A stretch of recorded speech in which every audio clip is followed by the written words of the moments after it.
Bueno, pues buenas tardes a todos, bienvenidos a Jam Science, como cada tarde, cada martes. Muchas gracias a todos por haber venido, especialmente hoy que os habéis saltado las hogueras de nuestro pan, aunque bueno, que día que está haciendo literalmente. Bueno, hoy es una Jam Science especial, entre otras cosas porque es la última Jam Science de la primera temporada de Jam Science, que luego Carmen nos va a explicar todo lo que tenemos preparado para la siguiente temporada, que es también bastante interesante. Bueno, voy hablando. Bueno, hoy tenemos con nosotros a Manuel Martín Loeches. Manuel Martín Loeches es doctor en psicobiología por la Universidad Complutense de Madrid. Realizó su tesis acerca de la actividad cerebral y la cognición en pacientes con enfermedad de Alzheimer y demencia multiinfarto. Desde entonces ha trabajado en diversos temas, siempre en relación con el cerebro y la cognición humana, tanto en personas sanas como en pacientes de diversas patologías. Se ha centrado en el estudio de procesos cognitivos básicos, abordando la atención visual, la memoria de trabajo y especialmente el lenguaje humano. Y en la actualidad está especialmente volcado en el estudio de la evolución de la mente y el cerebro humano, la relación entre la forma del cerebro y la cognición y las interacciones entre las emociones y los procesos cognitivos, así como en el estudio de mecanismos neurocognitivos involucrados en la religión, la estética y el arte. Es coautor de más de 90 artículos científicos, así como de varios libros, entre ellos el sello Indeleble, y participa también ocasionalmente en diversos medios de comunicación. A nivel personal tengo que decir que me hace particularmente ilusión contar con Manuel en esta charla, porque tuve la suerte de ser alumna suya en el máster de Neurociencia y Neurobiología de la Complutense. Así que muchísimas gracias por estar aquí y os dejo con algo que siempre habéis querido saber y que están a punto de decirnos, que es ni más ni menos que la verdad sobre la mente humana. Muchas gracias, Manuel.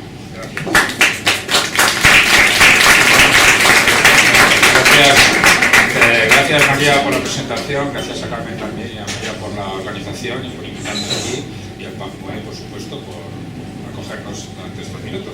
Y gracias a todos vosotros por escucharme los próximos minutos y que así de paso nos refugiáis de la lluvia que está haciendo fuera. Bueno, voy a empezar. Ante todo tengo que decir que el título es provocativo, o sea, mi idea era provocar, no necesariamente responder al título. Vamos a ver algunas verdades de la mente humana, algunas que normalmente no se suelen destacar, ¿de acuerdo? Pero la verdad es demasiado ambicioso, como decía María antes. Bueno, la mente, ¿qué es eso de la mente? Bueno, la mente, cada uno tiene una idea de qué es eso de la mente, no voy a pasar a explicarlo, no es el objetivo, pero sí hay que decir eso, que quede claro que la mente es producto del cerebro.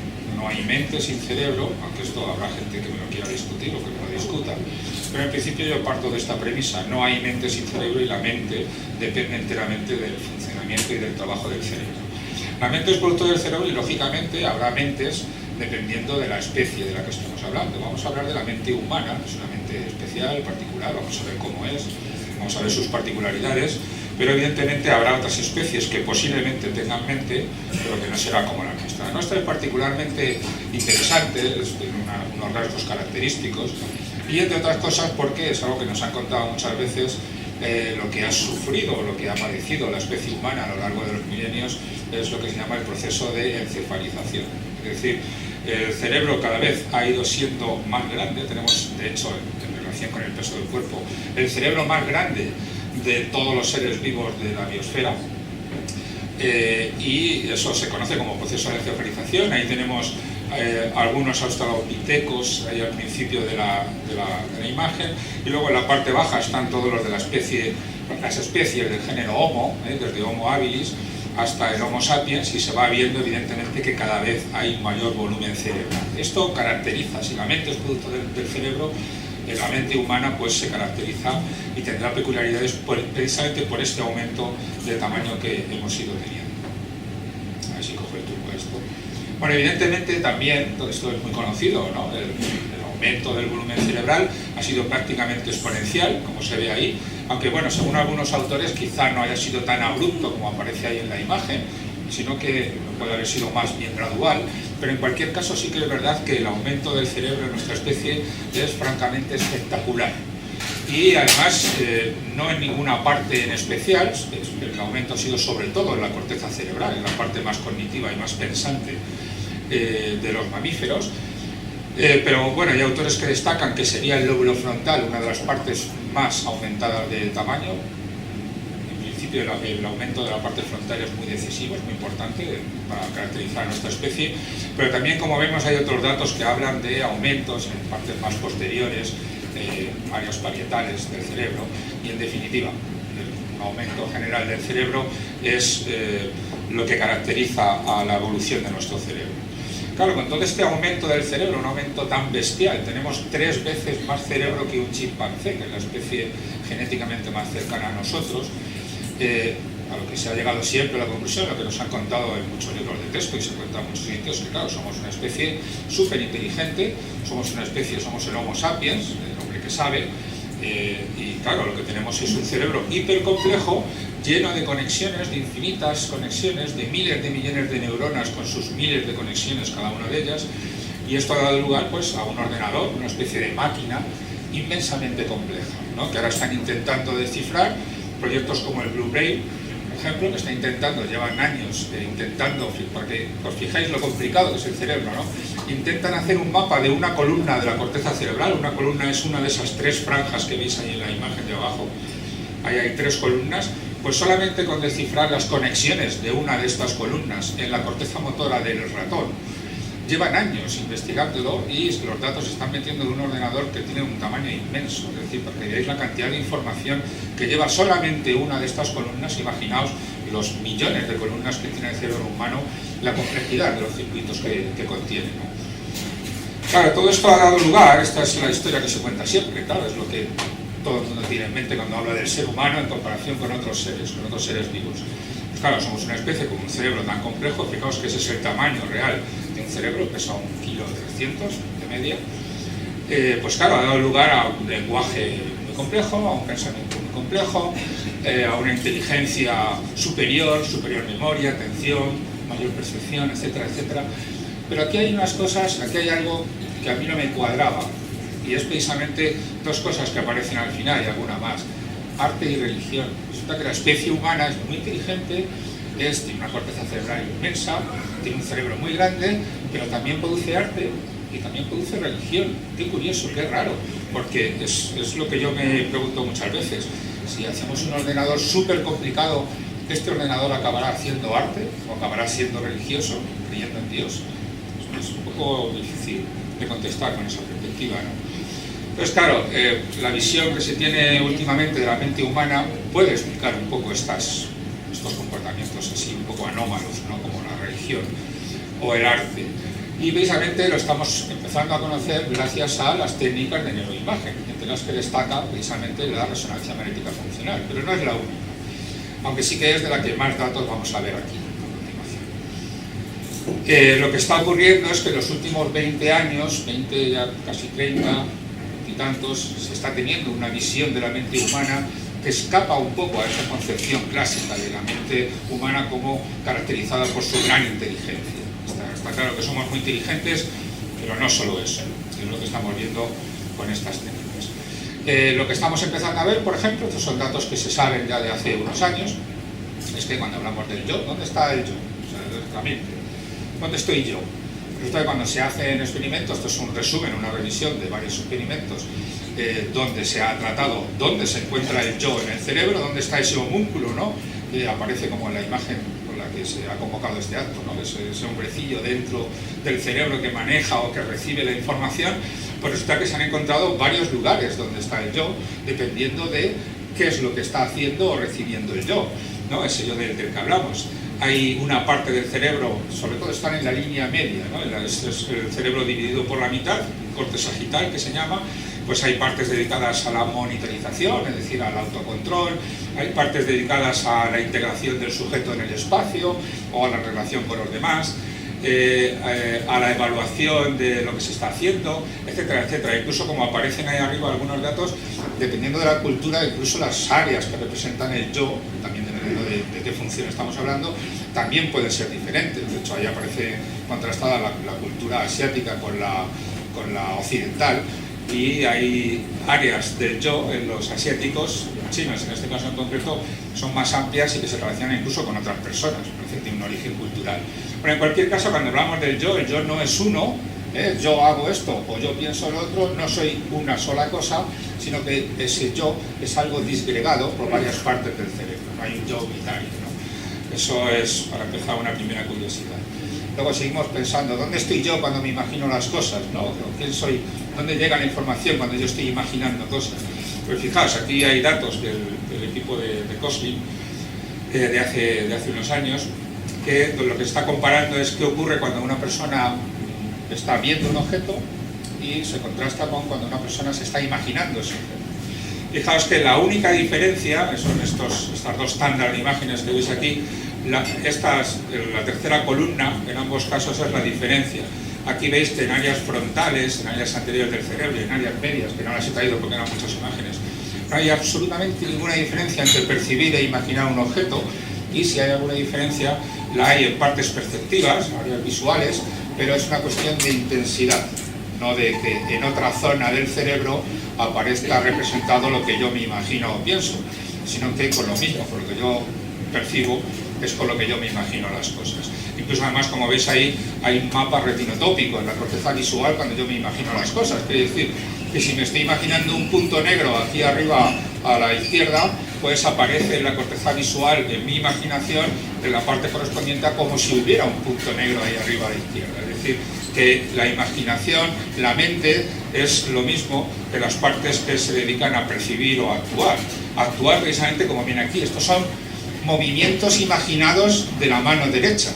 Fijaos que es la corteza motora izquierda la que está actuando. Es decir, que cuando yo me imagino que estoy moviendo la mano derecha, en realidad la corteza motora, que es la que mueve la mano derecha, es la que está activa, ¿vale? Quizás con menor intensidad, pero no hay nada extra, no hay un sitio donde esté ese yo, ¿vale?, que está imaginándose que está moviendo la mano, sino que realmente lo estoy haciendo. Es decir, vuelvo a traer la imagen esta que me ha venido muy bien, porque me he encontrado una buena así de lo que es el homúnculo este famoso de la persona dentro de la cabeza. Mi mente está por todo el cerebro, ¿vale? Estamos hablando de la mente humana, y no hay ningún homúnculo. Es decir, la mente está repartida, distribuida por todo el cerebro, y ahí es donde está la mente, y como veis son varios trozos los que componen la mente. Bien, dicho esto, empezamos a ver más cosas. Esto que voy a mostrar ahora se sabe desde hace mucho tiempo, además, de hace por lo menos 30 años o más. Estos son experimentos de Libet con respecto a la consciencia. Tenemos que hablar un poco de la consciencia. La consciencia humana, todo el mundo dice, bueno, si algo nos caracteriza a los seres humanos es nuestra consciencia. Somos los seres, algunos dirán que somos los únicos seres que somos conscientes, eso es categóricamente falso. Pero otros dirán, no, es que tenemos una consciencia superior, no, una consciencia única. Bueno, pues vamos a ver para qué sirve la consciencia. Estos experimentos que hizo Libet en los años 70, finales de los 70 y sobre todo de los 80, consistían en lo siguiente: se le ponía a los sujetos un reloj como ese de ahí y se tiene al sujeto dispuesto a apretar un botón cuando él quiera. Es un experimento de voluntad. Se le dice al sujeto, usted cuando quiera, siempre que quiera, pero nada más, ¿vale?, aprieta el botón. Eso sí, en el momento que usted decida en qué momento va a apretar el botón, fíjese en qué lugar está el punto rojo. Por ejemplo, ahora, a menos 50, he decidido apretar el botón. Y me lo cuenta, ¿vale? Aprieta el botón y me lo cuenta. Bien, pues ahí tenéis la imagen. Fijaos cómo, a ver si puedo utilizar un cursor, pero sin que pase, claro, lo que corresponde. Bueno, a veces funciona esto, ¿vale? La idea es que el sujeto ha apretado, ha decidido, aquí está la decisión, el sujeto siempre está con el dedo puesto en el botón, ha tomado la decisión conscientemente justo en ese punto, en ese momento, ¿vale? Pero si os fijáis, aunque ha decidido que es en ese momento, y si os fijáis después, es cuando aprieta el botón, hay actividad cerebral previa que está preparando el momento de apretar el botón mucho antes de que el sujeto crea que ha tomado la decisión de apretar el botón. Es decir, hay un retraso por lo menos de 500 milisegundos, medio segundo. Experimentos más recientes demuestran que incluso hasta 8 segundos antes ya sabemos cuándo el sujeto va a tomar la decisión voluntaria y consciente de apretar el botón. Pero el sujeto no lo sabe todavía, ¿vale? Hay un retraso de por lo menos medio segundo, el cerebro lo sabe antes que yo, ¿vale? Bueno, esa es la cuestión. Como viene ahí abajo, también incluso en la percepción ocurren estos fenómenos. Normalmente tardamos medio segundo en enterarnos de las cosas. Sí. Sí, siempre, en todos los ensayos. Siempre que sea un movimiento voluntario, el sujeto decide cuándo lo aprieta y la máquina nos dice que ya antes el cerebro estaba preparándose para ello. Bien, como decía, la percepción también, bueno, estas son cosas que pasan, es inevitable, ¿no? El cerebro tarda un tiempo en percibir las cosas, e incluso, como dice ahí, en percibirlas unitariamente, es decir, pues si yo ahora, por ejemplo, me aprieto la nariz, ¿no?, con el dedo, lo interpreto como un movimiento instantáneo, como que está ocurriendo a la vez. Sin embargo, el tiempo que tarda la información del brazo, del dedo, en llegar al cerebro es mayor de lo que tarda la nariz, y sin embargo se integran como si ocurrieran a la vez. Es decir, que a la consciencia llega la información ya muy trabajada, llega tarde, ¿vale? Y además, como veremos, nos llega solo parte. La consciencia, como dice ahí, entonces, normalmente, como dicen los expertos en consciencia, es fruto del trabajo de grandes redes neurales que en un momento dado pues, se activan simultáneamente, ¿vale? Pero hay que decir que la mayoría de los científicos que trabajan con la consciencia no le ven ninguna utilidad al acto consciente, es decir, a la sensación subjetiva mental de que hemos sido conscientes de algo. Eso es más bien como un subproducto o un producto secundario de cierto tipo de actividad cerebral. Pero esa actividad mental o esa subjetividad mental no tendría ninguna capacidad de influir sobre la actividad cerebral. Es solamente un mero recipiente de lo que está ocurriendo en el cerebro. Y además, como veis ahí, como dicen expertos como Christoph Koch, por ejemplo, que está trabajando ahora en consciencia en ratones. Esto hace unos años pues parecería algo increíble. ¿Cómo va usted a trabajar con la consciencia en ratones? Pues sí, los ratones son conscientes también, tienen consciencia. E incluso, como dice ahí, las urracas y muchos otros animales, ¿vale?, tienen consciencia. Está comprobado con experimentos. Seguimos viendo más cosas que caracterizan a nuestra mente. Vamos a seguir viendo más verdades. Hemos visto algo sobre la consciencia, tiene poca utilidad, es lenta, va con retraso. Algo que se está viendo mucho en los últimos años, en los últimos 20 años, es que si algo caracteriza a la mente humana, al cerebro humano, es que es tremendamente emocional, tremendamente social. Hay muchos autores que hablan de que somos una especie hipersocial y eso es lo que nos caracteriza.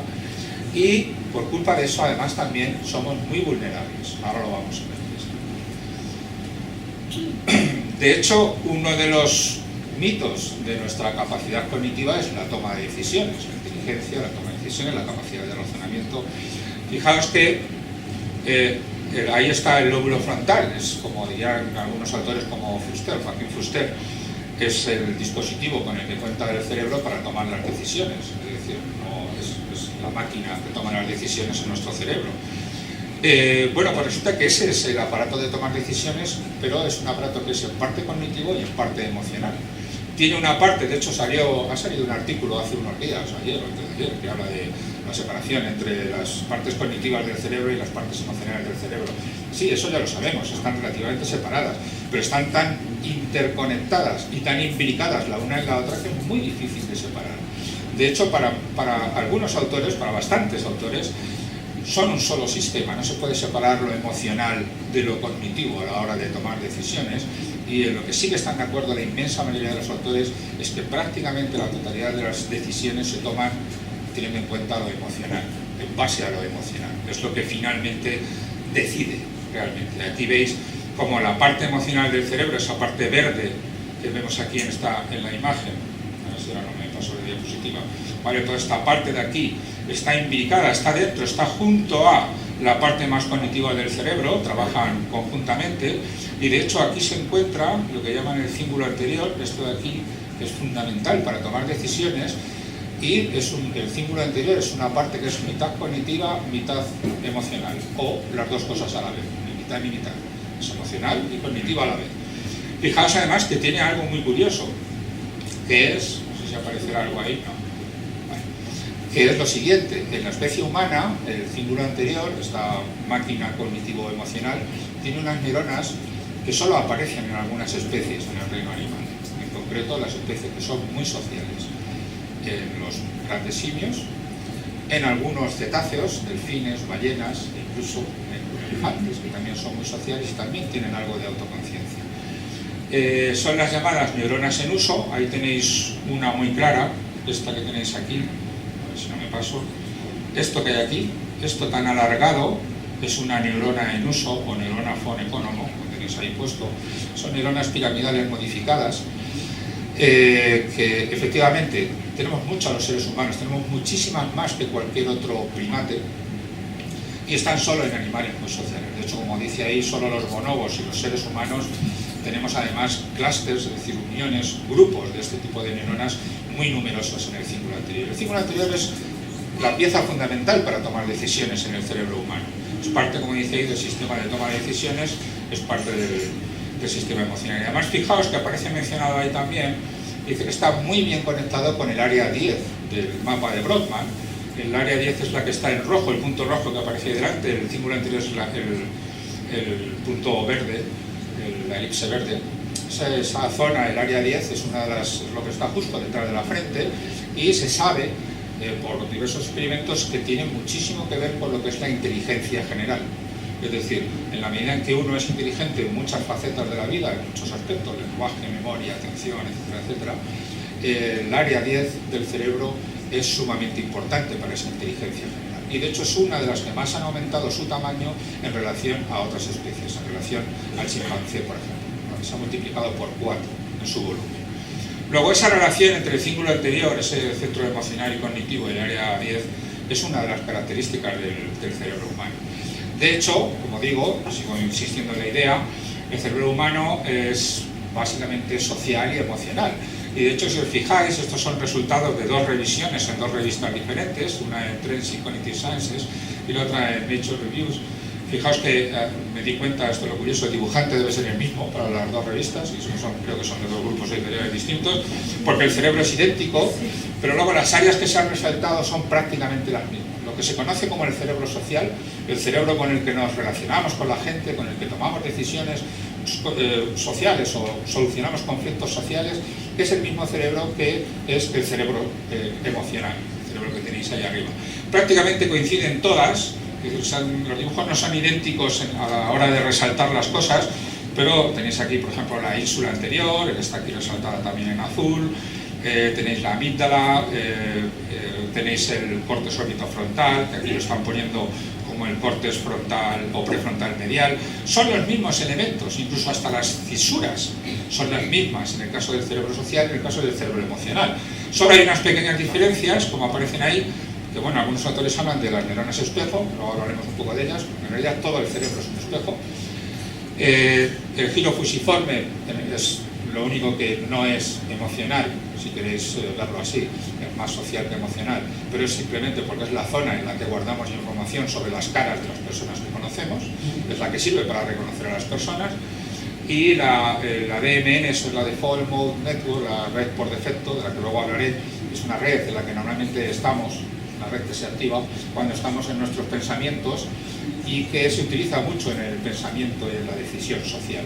Eso quizás sea menos emocional, pero bueno, tampoco es una gran diferencia. El cerebro emocional y el cerebro social son básicamente lo mismo en nuestra especie, y además, como dice ahí, también el cerebro estético. Si queremos explicaciones para el arte en esta especie tan cerebral, podemos ver ya alguna explicación. Bueno. Entonces, claro, el panorama que está surgiendo, que ya lleva tiempo surgiendo, es que pues aquí tenéis el modelo clásico, ¿no?, de lo que es la comunicación humana. Aquí tenéis a dos personas que están ahí hablando, tenéis al receptor, el hearer, como pone arriba, el hablante, el emisor, se está mandando un mensaje que el otro decodifica y entonces comprende. Esta es la visión clásica, ¿no? Pero esto no es verdad, no es así. Es decir, fijaos en las caras de este esquema. Están aburridos, ¿vale? O sea, esto no es normal, la gente no habla así, ¿no? Cuando hablamos entre nosotros, esto no es normal. Yo si hablo con alguien y me pone esa cara, pues salgo corriendo. Lo normal es que en la comunicación hay que meter también las emociones. No falla, es muy importante, ¿vale? No vale solo con un código abstracto, realmente lo más importante es esto que tenemos aquí. Perdón. Entonces, ¿qué es lo que se descubre con la actividad cerebral? Que vamos a ver ahora. Pues evidentemente que nuestra especie es muy emocional y muy social. Y precisamente si algo caracteriza a nuestra especie no es su gran tecnología o su gran capacidad intelectual, sino precisamente el hecho de que para lo que estaba diseñado el cerebro, diseñado entre comillas, puesto que nadie lo hizo, intencionalmente por lo menos, esa es mi opinión, es precisamente para desentrañar las mentes de los demás. Nuestro cerebro es una máquina perfecta para meterse en la mente de otro e intentar saber lo que lleva dentro, lo que siente, lo que piensa, lo que sabe. Esa es la idea. Y además, esto es lo importante, lo hace automáticamente, lo hacemos sin darnos cuenta, lo hace rápida y eficazmente. Estamos preparados para esto. De hecho, esto tiene que ver con lo que muchos conoceréis como teoría de la mente, que no es una teoría, bueno, en realidad se llama teoría de la mente, también se le llama empatía. Sobre estos términos hay algo de confusión, pero bueno, es lo mismo. Teoría de la mente no es más que cada uno de nosotros tiene una teoría, esa es la idea, acerca de lo que el otro tiene en su mente. Por eso se llama así, teoría de la mente, o empatía, que no necesariamente quiere decir que uno se sienta uno con el otro, que uno se sienta solidario con el otro. La empatía en realidad es captar lo que lleva el otro en la cabeza, ¿vale? Esa es la cuestión. Se discute o se debate, ¿no?, si existe esta teoría de la mente en otros animales, en chimpancés, por ejemplo. Aquí tenéis experimentos que se han hecho, ¿no?, con chimpancés, y efectivamente los resultados indican que tienen al menos un grado, un nivel de teoría de la mente. Fijaos, los experimentos consisten en muy básico. Veis las fotos, veis que hay personas, veis, por ejemplo, fijaos en la de arriba a la izquierda, esos dos investigadores, uno tiene la boca tapada y el otro tiene los ojos tapados. A la hora de que el chimpancé interactúe con uno de esos dos para preguntarle o para pedirle un objeto que esté en la habitación, ¿con cuál interactuará? Pues lógicamente, como tiene teoría de la mente, lo hará con aquella persona que tenga los ojos destapados, porque está viendo lo que están las cosas. Es decir, ya interpreta el chimpancé que la otra persona tiene un punto de vista que es diferente al propio. Eso son rudimentos, por lo menos, de teoría de la mente. La teoría de la mente es una faceta de nuestro comportamiento que todavía tiene mucho por trabajar. Esta idea que yo traigo aquí es que hay varios grados de teoría de la mente. Fijaos que el primero y el más simple es que esto lo consiguen muchos primates, no necesariamente los grandes simios, cualquier mono lo hace. Ellos mismos saben que tienen una creencia, que tienen su punto de vista. Hay cosas que saben y cosas que no saben. El segundo grado, el segundo orden de teoría de la mente, según la teoría de Dunbar, que es uno de los autores de la propuesta, implicaría ya que yo tengo una idea sobre lo que yo tengo en la mente y además también una idea sobre lo que el otro tiene en la mente, y que son dos ideas diferentes. Eso ya es el rudimento de teoría de la mente, y como dice ahí, los niños de 5 años, ahora veremos que puede que mucho antes, y algunos grandes simios llegan a ese segundo orden. Esto puede que se adelante, como vamos a ver ahora, incluso los 7 meses. Pero hay esa teoría de la mente. Pero por acabar un poco esta imagen, fijaos que dicen estos autores que la mayoría de las personas, de los seres humanos, llegan, yo no sé si yo, al quinto orden, es decir, que seríamos capaces de entender oraciones donde hay varias mentes o varias ideas mentales dentro una de la otra, como dice, y me pregunto si tú supones que yo pretendo que creas que yo creo, ¿vale? Eso es una capacidad, un nivel de teoría de la mente de quinto orden. Yo lo tengo complicado para llegar ahí. Pero dicen estos autores que hay algunos muy, muy humanos que llegan al sexto orden. Pero los autores no deben de llegar porque no dan ningún ejemplo, ¿vale? Pero dicen que hay gente que llega al sexto orden, ¿vale? Debe ser complicado. Bien, la cuestión es, como os decía, a ver si se pone en marcha esto, sin darle ni nada. Alucinante. Esto lo que demuestra es que niños de 7 meses ya tienen teoría de la mente. Fijaos, se le pone un pitufo, se le quita el gorro para no pagar el copyright a lo que inventó los pitufos, y entonces veis que el niño y el pitufo están viendo la escena, veis que hay una bola que sale, que entra, y bueno, pues ahí no pasa nada. La siguiente imagen, la siguiente escena, vuelve a salir el pitufo y el niño, ahí lo tenéis, el pitufo lanza la bola se esconde, y ahora se va el pitufo. ¿Qué tiene el pitufo en la mente? Pues que la bola está detrás, ¿vale? Porque se ha ido. Y todo esto que está ocurriendo no lo ve el pitufo, pero sí lo ve el niño. Entonces ahora viene el pitufo, y el pitufo cuando caiga se espera que esté la bola, pero no está. Y claro, y el niño va y reacciona, como que algo ha ocurrido que es sorprendente. Es decir, el niño de 7 meses ya detecta que hay algo para alguien, que no es él, que no es como se esperaba, ¿vale? Como esa cosa se ha caído. Bien, esa es la cuestión. Es decir, los niños de 7 meses ya son capaces de entender, fijaos si está bien preparado el cerebro humano para entender las mentes de los demás.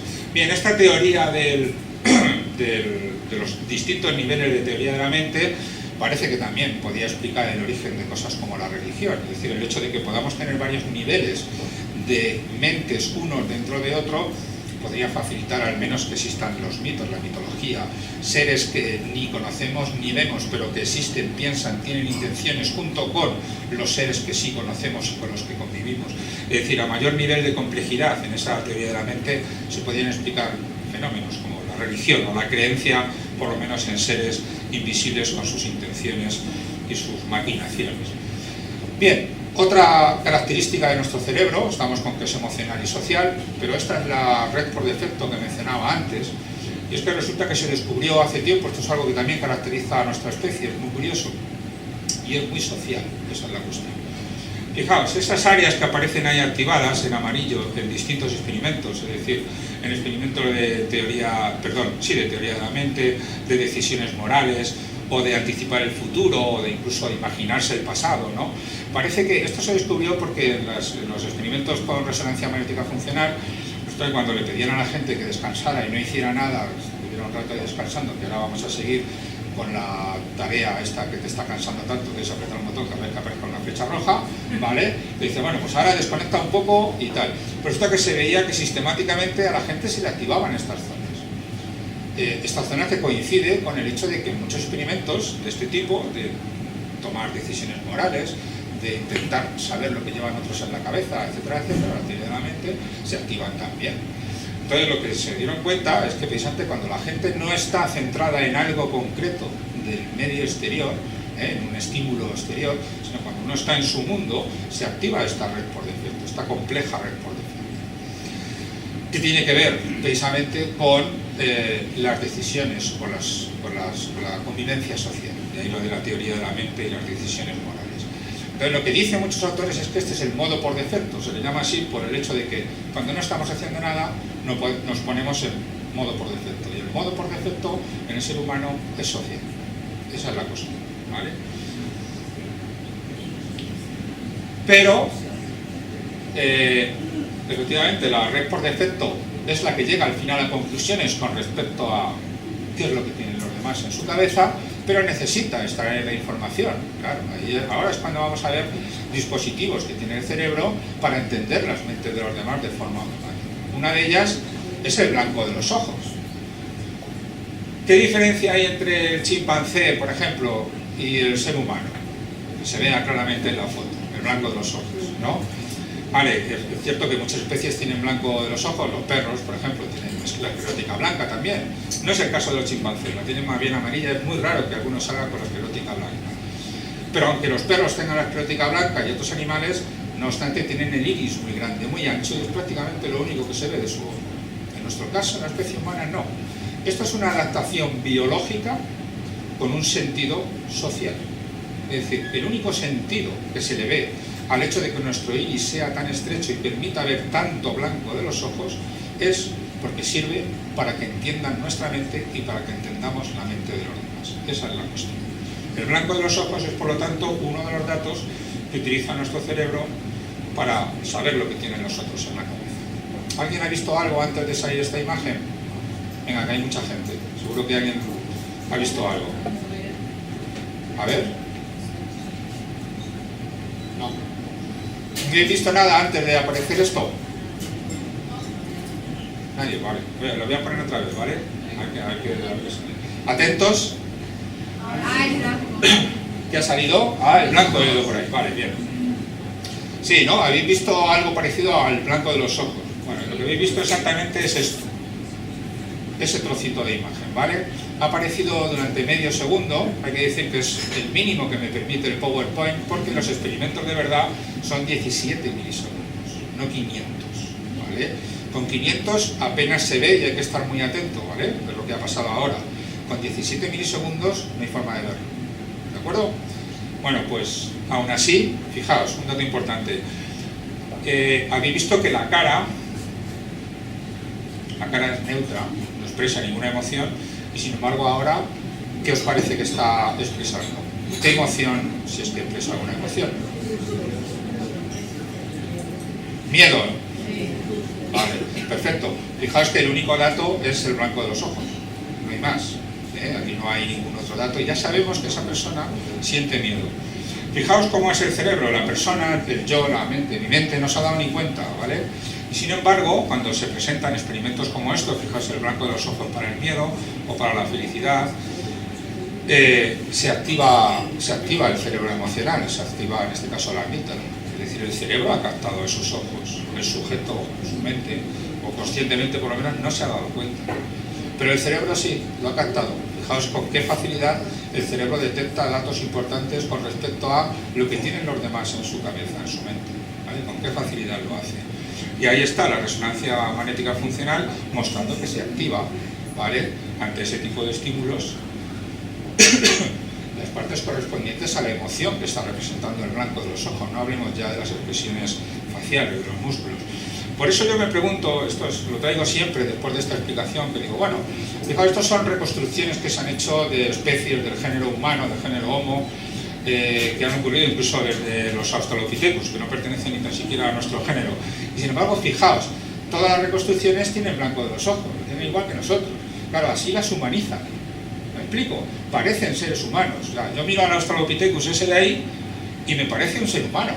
Y es todo exactamente igual que un primate que no sea humano, salvo el blanco de los ojos. Por eso ya nos parece humanos. Entonces, mucho cuidado con estas reconstrucciones porque no sabemos en qué momento apareció esta característica biológica, ¿vale? Yo dudo mucho que en Australopithecus tuvieran ya este blanco de los ojos, pero en algún momento debió ocurrir, ¿vale? Pero sea como sea, en el momento en que le ponemos blanco de los ojos, son amigos nuestros, pertenecen a nuestro grupo. Fijaos el poder del blanco de los ojos, de la mirada, ¿no? Mirad este experimento, este es uno de los que más me gustan además. Fijaos ahí arriba, vamos a fijarnos en esta parte izquierda, para empezar. Fijaos que lo que se está poniendo es el sujeto que está en el escáner, se le está viendo su actividad cerebral mientras ve las imágenes que veis arriba del todo. Y la primera imagen, la de la izquierda, se está viendo a un individuo que coge una pelota con su mano directamente. Y a la derecha, siempre dentro de la parte izquierda general, está el control, es decir, se sustrae la actividad cerebral frente a cuando ocurre esa imagen, es decir, que el sujeto que se está viendo no está haciendo nada, está mirando de frente, ¿vale? En un caso está cogiendo la pelota y en el otro no está haciendo nada. Bien, la diferencia da esas activaciones. ¿Qué quiere decir? Primero, esto es como lo que mencionábamos antes, las neuronas espejo, que en realidad son mucho más de lo que dicen los que descubrieron las neuronas espejo. Todo nuestro cerebro es neurona espejo. Habéis visto la amígdala ahora cómo se ha activado cuando ve unos ojos de miedo, el blanco de los ojos de miedo, es que eso está reflejando la emoción del otro. Yo no la siento, pero la estoy reactivando, la estoy recreando. Pues aquí igual, los movimientos que está viendo hacer el sujeto que está en el escáner activan su corteza motora y su corteza parietal como si él estuviera cogiendo la pelota, ¿vale? Es la gran diferencia que sería. Pero fijaos a la derecha, ¿qué ocurre? Es una situación muy parecida, pero la imagen de la izquierda, dentro de lo que es el margen derecho, el individuo que se está viendo no está cogiendo la pelota, lo que está haciendo es mirándola, está mirando. Entonces, ¿qué es lo que está interpretando el sujeto que está en el escáner? Que la va a coger, y como la va a coger, activa las mismas áreas como si la estuviera cogiendo, con un poco menos de intensidad, ¿de acuerdo? Porque no lo está haciendo realmente, pero solamente el movimiento de los ojos ya le hace al sujeto que está en el escáner recrear la situación de una intención para ir a coger esa pelota, ¿vale? Ese es el poder del blanco de los ojos, o el poder de la mirada, como digo yo. Fijaos en este truco de magia, ¿no? Uno que se ha estudiado también con resonancia y que es muy curioso, para que veáis cómo nos dejamos influir. Aquí vamos viendo lo vulnerable que es la mente, ¿vale? Que era una de las cosas a las que yo quería ir. Fijaos en la ristra de arriba, el sujeto que está en el escáner está viendo a ese mago que lo que hace es tirar la pelota, y cuando la tira pues hace un movimiento natural. Cuando yo tiro algo miro hacia arriba para volverlo a coger, ¿vale? Entonces está viendo cómo tira la pelota, y en el recuadro rojo lo que aparece es que el mago lo que hace es que en un momento dado, cuando intenta o simula que tira la pelota, mira para arriba, pero la pelota la está sujetando en la mano, no la tira realmente.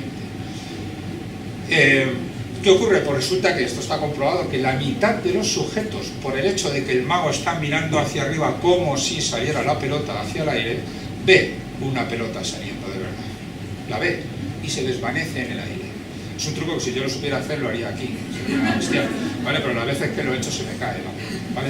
Entonces la cuestión es esa. Fijaos cómo simplemente la mirada, porque la situación control es todo lo mismo, pero el mago, cuando hace el último movimiento, mira a la mano, ahí no hay ningún efecto, ahí los sujetos no ven ninguna bola, solo la ven cuando el mago está mirando, como si saliera la pelota. Esa inducción hace que la gente vea, en su sistema visual aparezca una pelota. Entre otras cosas porque el sistema visual anticipa las cosas, normalmente, antes de que ocurran, ¿no? Así no es más fácil. El sistema nervioso está continuamente anticipando. Pero en este caso es inducción por la mirada del ser humano, por la mirada del humano. Fijaos más cosas, hemos visto el blanco de los ojos, la mirada. Fijaos que otro dato importante tenemos para sacar información de las personas, la pupila, que parece que no tiene importancia, pero tiene un montón de importancia, ¿vale? Fijaos, ¿qué diferencia hay entre una foto y otra, de la izquierda y la derecha? La respuesta es muy fácil, ¿vale? Porque lo tengo ahí aumentado, no es como lo de antes. Pero fijaos que la gran diferencia es la misma foto, pero con Photoshop. Se le ha puesto en un caso las pupilas grandes y en otro las pupilas pequeñas. Bien. Esto se presenta en experimentos a la gente donde tiene que decidir si la cara le gusta, le resulta atractiva o no. Y sistemáticamente los sujetos eligen como más atractivas las caras que tienen las pupilas dilatadas, aun siendo las mismas fotos. Se ven como más bellas. ¿Por qué se ven como más bellas las pupilas dilatadas? Pues es muy sencillo. Es cuando se dilatan las pupilas, uno cree en la persona a la que se dilatan las pupilas que está generando interés en el otro. Al otro le intereso, dilata las pupilas porque se ha emocionado con lo que yo le estoy diciendo, y eso es muy atractivo, porque que alguien le escuche es muy atractivo, y eso es lo que pasa, eso es lo que hace que a la gente le guste más la cara con las pupilas dilatadas que la cara con las pupilas contraídas. Y además fijaos que el cerebro, la persona, el ser humano, cuando se le pregunta que por qué encuentra más bella una imagen que la otra, no lo sabe, no sabe por qué, pero el cerebro sí. El cerebro lo detecta rápidamente, que las imágenes que tienen las pupilas dilatadas activan la amígdala, o todos los centros emocionales importantes del cerebro. Es decir, esta es una activación inconsciente y solamente es por el tamaño de la pupila, ¿vale? Fijaos como pongo ahí la belladona. ¿Conocéis la belladona? El origen del nombre no es más que esto era una planta de la que se sacaba la esencia, y lo que hacía era dilatar las pupilas de las mujeres en el siglo XIX, porque las hacía más bellas, por eso se llama belladona. Ese es el origen del nombre, o sea que ya lo sabían. Pero además fijaos, esto de la pupila es muy curioso. Esto es un trabajo también del año pasado, que lo que se demuestra es que los chimpancés también tienen este mecanismo de detectar el tamaño de la pupila de la persona, el chimpancé con el que esté interactuando, el ser con el que esté hablando. Además lo hace de forma automática, es decir, este experimento lo que se demuestra es que cuando la pupila está dilatada, la nuestra, cuando la del interlocutor se dilata, la nuestra se dilata también, cuando se contrae, también se contrae la nuestra. Y esto ocurre en los chimpancés y ocurre en los seres humanos. Los chimpancés también son extremadamente sociales, aunque de luego no tanto como nosotros. Y además lo curioso de este trabajo es que es únicamente intraespecie, es decir, no es una reacción a un círculo negro. Al chimpancé solo se le dilata la pupila cuando ve un chimpancé con la pupila dilatada, no un ser humano. Y a los seres humanos igual. A nosotros los seres humanos, los chimpancés no nos dilatan la pupila, ni nos la contraen. Solo los miembros de nuestra especie, ¿vale? Luego esto es una respuesta social, ¿vale? No es una respuesta automática a un círculo negro, ¿me explico? Pasa por el cerebro social. Esa es la idea. De manera que cosas como esta ¿Veis? Estos ojos con la pupila dilatada, si yo hago esto, esto os tiene que contraer a vosotros la pupila. Y es más, si me pongo a preguntar, seguramente notaréis, fijaos que lo único que ha cambiado, lo único que cambia es la pupila. Es decir, yo según hago esto, según el experimento, os estoy contrayendo y dilatando la pupila. Bueno, tampoco es esto porque se agota, ¿no? Pero sí que es verdad que cuando se contrae, se detecta o se capta que a esa persona, a este ser, le pasa algo malo, ¿verdad? Cuando se contrae. No hace falta ver más cosas en su cara, ¿no? Algo no está bien. Esto es mucho más agradable. Bien, hemos visto el blanco de los ojos, hemos visto la pupila, vamos a ver ahora la cara. El ser humano, la cara del ser humano cuenta con 42 músculos. La gran mayoría, la única utilidad que tiene, aparte de masticar o cerrar los ojos y demás, la única utilidad que se les ha encontrado es la de las expresiones emocionales. Y además lo curioso es que la gran mayoría de las expresiones emocionales no se pueden controlar de forma voluntaria. Por eso es tan informativa la expresión facial. De hecho, fijaos, aquí se ve muy bien en la sonrisa, aquí hay una sonrisa que es auténtica y otra que es falsa. ¿Cuál es la auténtica de las dos? A ver, los humanos expertos, la izquierda habéis dicho, ¿no? Efectivamente, esa es la auténtica. ¿Por qué? ¿Dónde se ve la diferencia? Muy bien, veo que hay gente que ha estudiado por ahí. Efectivamente, los ojos de la izquierda, bueno, aparte también es verdad que la sonrisa es mucho más amplia, ¿no? Pues la boca. Pero bueno,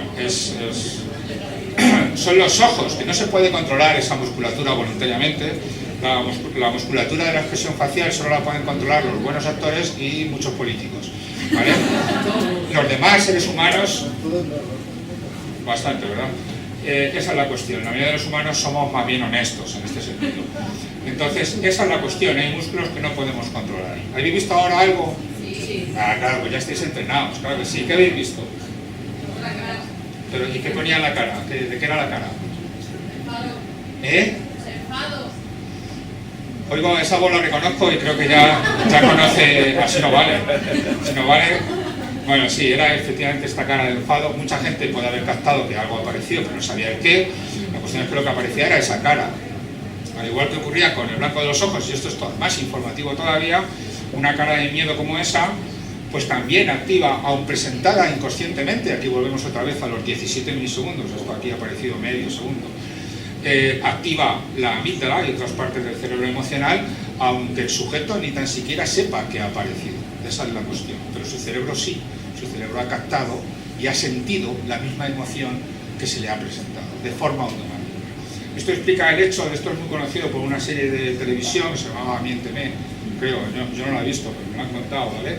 Que está basada precisamente en los experimentos de Paul Ekman, que es quien sacó a la luz la existencia de las microexpresiones. Normalmente cuando hablamos y tal, si estamos sintiendo de verdad algo que no es lo que refleja nuestra cara, se nos escapa la expresión de la verdadera emoción que llevamos dentro. Y eso se llama microexpresiones, y lo curioso es que, como habéis visto, condiciona la conversación, porque la persona a la que yo le estoy hablando y le estoy intentando engañar capta esos movimientos de manera inconsciente, pero aunque el otro individuo no sepa conscientemente que lo ha captado, su maquinaria de tomar decisiones sí lo ha captado, y muchas veces nos quedamos con una sensación de no sé, ¿no? Nos habrá ocurrido muchas veces, yo no sé, este hombre, este tío es que no me convence, o algo hay. Son las microexpresiones, muchas veces. De hecho, aquí tenéis un ejemplo, a ver si funciona el vídeo. Este es Paul Ekman. Esto es en un juicio, que ha puesto a un preso al que se le está enjuiciando, pues él está explicando cómo son las microexpresiones, que ahora va a aparecer una persona, esta es la abogada, aquí está el presidiario, veis que tiene la cara de ser la persona más buena del mundo, ¿vale? Y claro, está en un juicio, a ver qué va a hacer, tiene que poner cara de bueno, entonces pone cara de bueno, a ver si nos va a explicar la microexpresión, que es esta. Porque es que este Paul Ekman está muy entrenado, lo ha hecho muchas veces, que la cara de bueno que tiene, y en un microsegundo, ahí lo tenéis, en menos de medio segundo, ha puesto esa cara, que es la verdadera, que es la de yo mataba a todos, ¿vale? Si pudiera. Pero bueno, esa es la cuestión. Bueno, fijaos, ¿no? El blanco de los ojos, la pupila, los gestos, las emociones, fijaos, nos capta el cerebro de forma inconsciente. Acordaos que somos muy sociales y muy emocionales. Sobre todo, más que racionales. Pero fijaos que además es que esas caras, como digo, influyen en nuestro comportamiento, en las decisiones que tomamos. A mí este experimento, entre otros muchos, Os traigo de ejemplo porque me gusta mucho. Es un experimento en el que la gente solo ve conscientemente caras neutras como estas que aparecen aquí. Si lo cojo, esta o esta de aquí abajo, y previamente, fijaos que en 16 milisegundos se les ha presentado, bueno, esto es, fijaos mejor en lo de abajo, caras que pueden ser de alegría, neutras o de enfado. Pero el sujeto, evidentemente, como hemos visto antes, no es consciente de estar viendo esas caras, solo ve la cara grande, esa que aparece ahí, que es neutra. El sujeto se cree que está haciendo un experimento en el que se le pregunta por el sexo de la foto, es decir, si es un hombre o una mujer. Lo rellena y además también se le pide en la tarea que cada vez que dé una respuesta indique en una tabla cuánta sed siente y que se eche agua de acuerdo con eso y la beba, ¿vale? Y así vamos al siguiente estímulo, etcétera, etcétera. Bien, ¿qué ocurre? Pues fijaos, cuando aparece una cara de enfado, la gente dice que la gente tiene mucha sed, se echa muy poquita agua y bebe muy poquita agua. Y cuando aparece la cara de alegría, si tienes sed, te echas mucha agua y bebes mucha agua. ¿Vale? Cuando se ha recibido inconscientemente una cara de enfado, se hace lo contrario de lo que uno cree que necesita. Si tengo mucha sed, bebo poca agua. Si tengo poca sed, me hincho agua. ¿Vale? Qué curioso, se hace lo contrario. Lo que quiere decir es que aquí en el PASMOE ya os doy un truco, ¿vale? Para que pongáis caras de alegría, para que la gente beba más. Esa es la idea. La gente se comporta de una manera contradictoria detrás de una cara de enfado. Es muy curioso. O se comporta de manera muy coherente detrás de una cara de alegría. En el medio está la cara neutra. ¿Veis? Ahí están los niveles de sed y ahí está la cantidad que se echa en el vaso y la cantidad que se bebe. Veis que las gráficas van de forma inversa. Pero bueno, las emociones de los demás las sentimos nosotros mismos. Nuestro cerebro las ha captado y se activa como si estuviéramos o enfadados o contentos, como estamos viendo ahí. Afectan, que esto lo vamos a ver ahora, estas emociones que vemos en los demás, las microexpresiones o expresiones más duraderas, afectan a nuestros músculos. Y el estado de nuestros músculos también afecta a nuestro comportamiento, ¿vale? Vamos a seguir viendo más evidencia. Fijaos, esto no es más que para que se vea que caras con expresiones emocionales presentadas de forma subliminal, es decir, inconscientemente, como todo esto que hemos visto antes, cuando registramos la actividad muscular, que aparece aquí en estas gráficas de las personas, en un músculo en el cigomático o en el subjugador, que son músculos que están alrededor de los ojos, esos músculos se activan, se contraen en realidad, de acuerdo a la emoción que se les ha presentado, ¿vale? Pero que se les ha presentado inconscientemente. Es decir, cuando yo veo una cara alegre, mis músculos toman el semblante de la alegría, o cuando es una cara de enfado, la máquina que detecta la actividad miográfica de los músculos de la cara demuestra que los músculos se contraen de acuerdo a la emoción que están viendo en el otro. Y que incluso, como en este caso, aún inconscientemente, el sujeto no sabe que ha visto esa cara. Esa es la cuestión. Claro, esto también lleva a cosas tan curiosas como esta, fijaos. Si precisamente imitamos, si nuestro cerebro es espejo, ¿no? Que lo que hace es imitar todas las emociones que ven los demás para intentar entenderlo lo mejor posible, ese es el mecanismo para la teoría de la mente, la empatía precisamente, resulta que cuando se impide ese movimiento muscular, se demuestra que hay dificultades para entender las emociones de los demás e incluso para entender las emociones en un texto escrito. ¿Vale? Estos son experimentos que lo que demuestran que las personas a las que se les ha inyectado Botox, que resulta que no pueden poner las mismas expresiones emocionales que antes de la inyección, porque cuando leen un texto, ¿vale? Y el texto habla de emociones, ahí viene de enfado o de tristeza, la alegría no tienen tanta dificultad, pues resulta que tardan más tiempo en entender lo que pone en el texto, porque sus propios músculos no están pudiendo poner esa emoción, ¿de acuerdo? O sea, que fijaos. Claro, es decir, ya tenemos que los músculos se activan en función de lo que estamos viendo, cómo expresan las emociones los demás, se activan. Y eso me permite entender las cosas. Y además lo curioso es que, según pongamos los músculos, actuamos y tomamos decisiones. Fijaos en esto. Esto es un potencial, el ERN, fijaos en lo que son las curvas más sólidas, no las que están en pálido. La negatividad relacionada con el error, que son las siglas RN, es una negatividad que surge cuando cometemos un error y nos hemos dado cuenta de él. Es decir, es la típica tarea en la que se presentan estímulos muy rápidamente, el sujeto aprieta un botón y de repente se equivoca y hace ¡ay! Cuando se equivoca, ¡ay! Ese ¡ay! Es la ERN, que es eso que tenéis ahí, ese pico que aparece ahí al comienzo de la respuesta.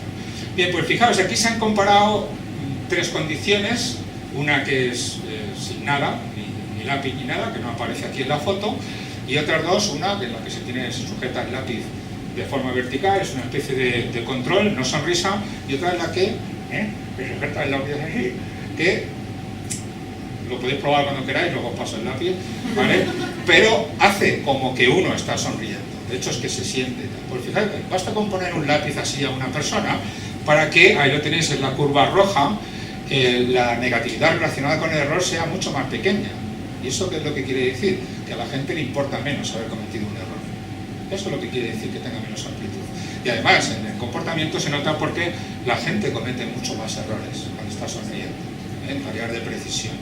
Dicho de otra manera, la posición de los músculos de la cara está influyendo en los errores que está cometiendo una persona en su trabajo, ¿vale? En este trabajo, en la tarea concreta que estaban haciendo en el experimento. Y recordad que los músculos de la cara se sintonizan con los de la cara de la persona con la que estamos hablando. O sea, que cuidado con las interacciones sociales. Quiere decir que la cara tiene tal poder que no la podemos quitar de encima. Y claro, ¿qué es lo que pasa? Esto es otra de las cosas que a mí me llama mucho la atención. Sí, el ser humano es un ser muy racional, muy intelectual, no sé qué tal, pero luego ponemos la tele y vemos los anuncios y vemos cosas de estas. O sea, a mí no me están informando de nada, ¿vale? Lo que están poniendo es caras de personas. La inmensa mayoría de los anuncios tienen caras sonrientes, de famosos o no, pero tienen caras sonrientes. Es decir, ahí tenéis de una inmobiliaria, de una línea, fijaos, hasta la vaca que ríe, tiene el blanco de los ojos, ¿vale? Esto fijaos, no lo habéis visto. Con lo cual la humanizan. Entonces es un ser humano disfrazado de vaca que se ríe, ¿vale? Y claro, es una sonrisa. ¿Y qué está haciendo la sonrisa? Lo acabamos de ver con el lápiz atravesado. Me hace a mí poner cara de sonriente y pues estoy más laxo, más relajado, más... pues acepto lo que me digan, que compre los quesitos o lo que sea. ¿Veis? Son todo... es así como se influye al ser humano. No hay información, es decir, no es necesario hablar del precio, de las características o de la calidad del producto. Basta con poner una cara sonriente, mucho más eficaz. Eso es así. Entonces, bueno, al final lo que sacamos en conclusión es esto: la especie humana, la mente humana, su mente, vamos, lo que le llega a ella, es muy influenciable por estímulos externos, es lo que acabamos de ver, muy influenciable.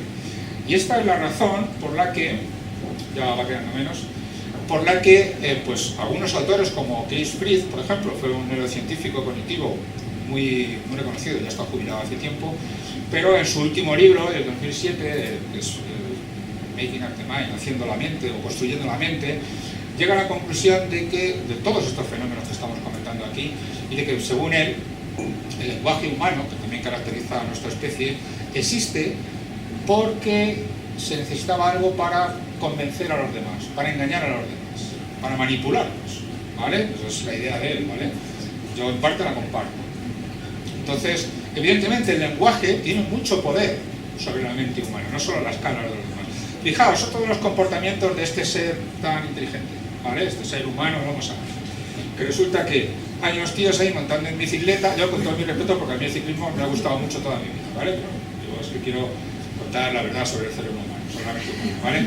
Ahí tenéis unos tíos ahí subiendo la cuesta y tal, y lo curioso, fijaos qué animal más curioso que es esta especie. Hay gente que viene de allí, que están ahí en la foto, los de la derecha, que han hecho cientos de kilómetros, a veces miles, que dejan otras cosas por llegar ahí, y llegar ahí a un momento cuando vienen los corredores y decirle, venga, vamos, venga. ¿Y eso qué demuestra? ¿Que esta especie es el Homo sapiens? Bueno, sí, puede ser. Pero la cuestión, ¿y esto sirve para algo? O sea, ¿realmente han hecho todo ese recorrido para ir allí y decirle al tío, venga, macho, que vas muy bien? O sea, esto, bueno, pues sí, es eficaz. Resulta que, bueno, esto es un experimento que hicimos nosotros hace unos años. Fijaos que es una muestra, ¿no? Los sujetos, cuando están discriminando formas y colores de los elementos, lo que vimos es que cuando recibían expresiones de ánimo, que es lo que se ve aquí, bueno, lo tengo que interpretar, cuando la gente recibe expresiones de ánimo es capaz de captar la forma de un objeto con unos 70-80 milisegundos antes que cuando recibe expresiones neutras o de desánimo. Es decir, que las expresiones de ánimo mejoran el funcionamiento cognitivo, realmente son importantes. Es decir, que esta imagen que tenemos aquí, la de antes, ya no es tan inútil, realmente esa gente va ahí con una utilidad, tenían que ser pagados por los equipos ciclistas. Bien, y para que veáis el lenguaje, estamos hablando del lenguaje, fijaos cómo con palabras presentadas también de forma inconsciente, con 17 milisegundos, como los estímulos que hemos visto antes, también se activan áreas emocionales, fijaos, ante las palabras que contienen emociones negativas, por ejemplo. Es decir, lo mismo que ocurre con una foto, el lenguaje también nos lo provoca, incluso el lenguaje escrito, ¿vale? Porque es algo que se automatiza y no tiene mucha complicación. Y luego este experimento también sobre el poder del lenguaje, que a mí me gusta mucho también, para que veáis lo influenciables y lo vulnerables que somos.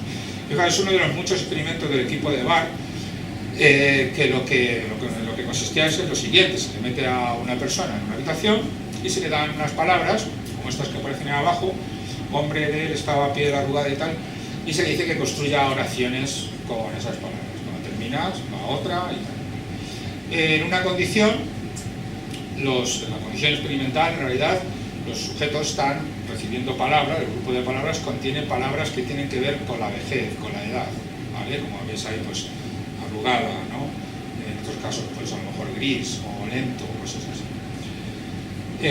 La otra, digamos, que es la situación control. Bueno, pues el experimento comenzaba justamente cuando salían de la habitación. El verdadero experimento consistía en lo siguiente, y es que cuando salían del laboratorio había un experimentador fuera que cronometraba el tiempo que tardaba la persona en ir desde la puerta hasta el ascensor.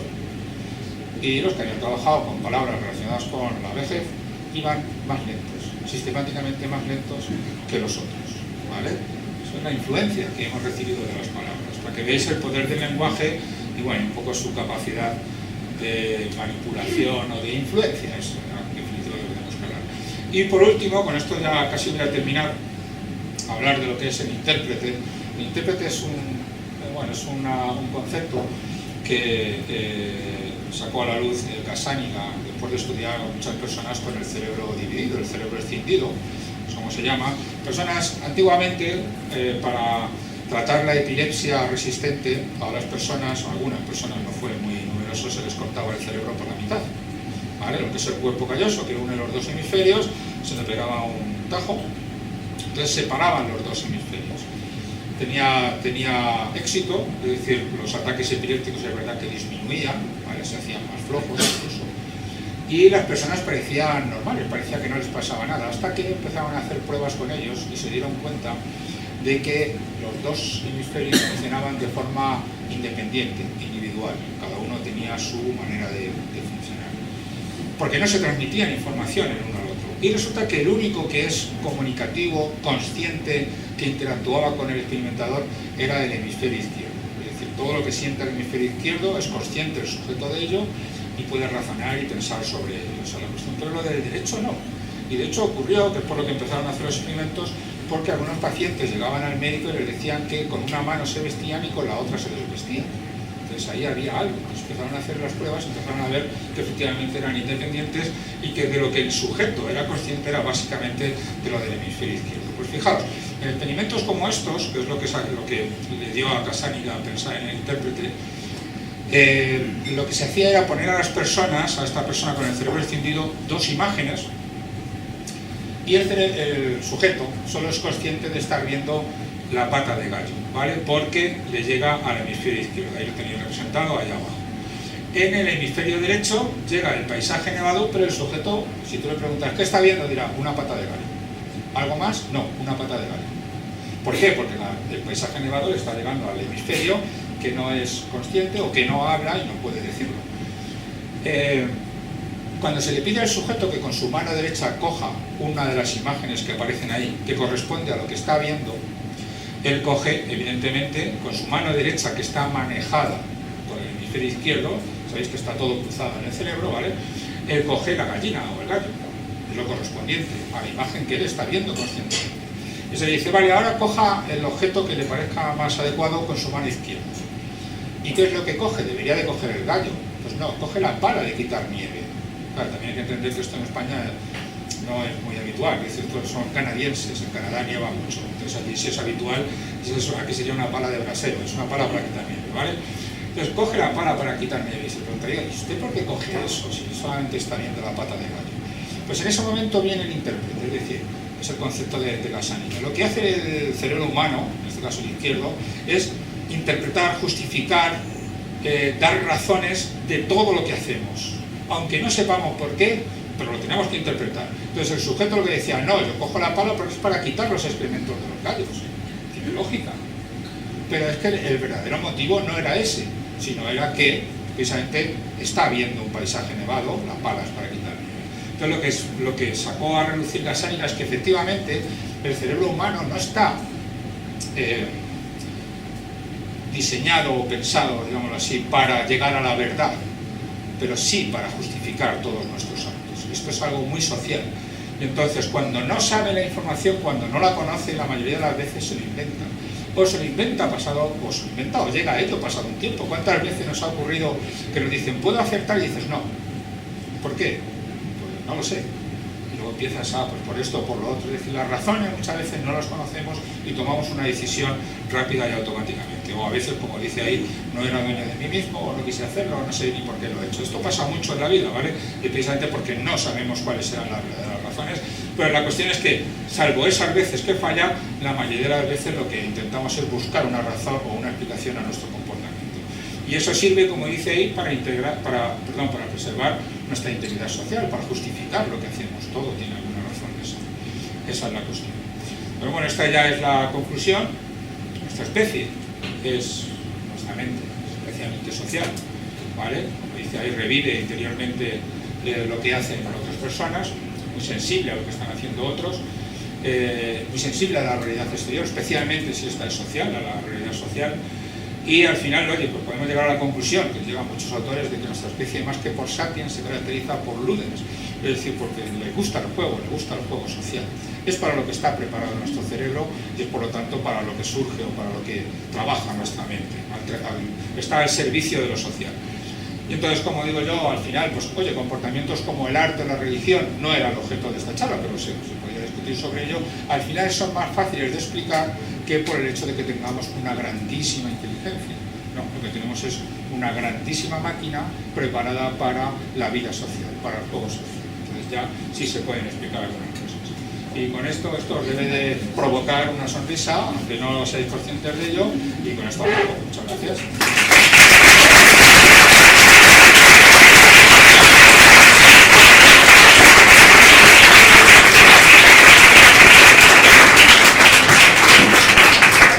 Bueno, muchísimas gracias.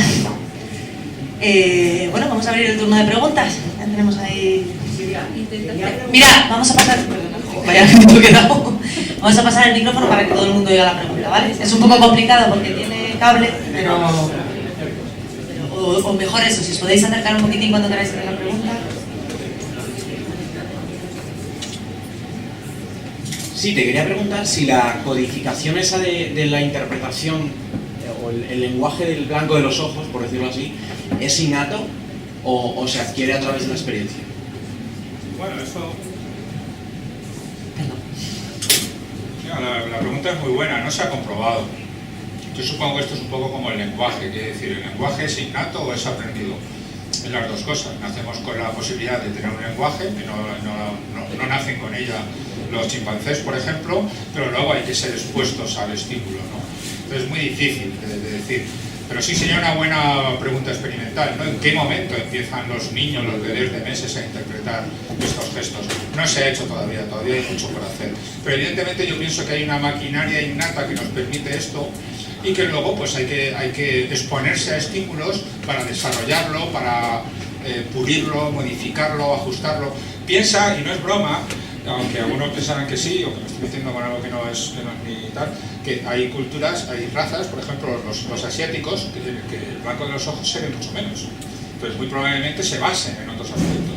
Yo esto lo digo que va en serio porque los aparatos que miden el diámetro pupilar o la mirada tienen muchos problemas con las personas asiáticas y no con los occidentales. Luego, hombre, algo de información captarán, pero menos. Pienso que hay que ejercitarlo, pero que seguramente es innato, es una capacidad innata. Pues sería interesante saber cuándo empieza esto. ¿Sí?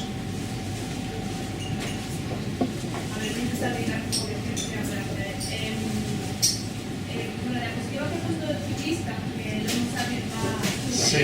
1000 kilómetros de altura para dar ánimo, supuestamente es porque el ciclista le mejora su capacidad, o sea, el estímulo verbal, Claro. los ánimos hacia algo del cerebro. Entonces mi pregunta es si hay algún estudio de cómo eso impacta, físicamente en el cerebro, cómo puede mejorar la función cardíaca, la función pulmonar, la función... Fíjate,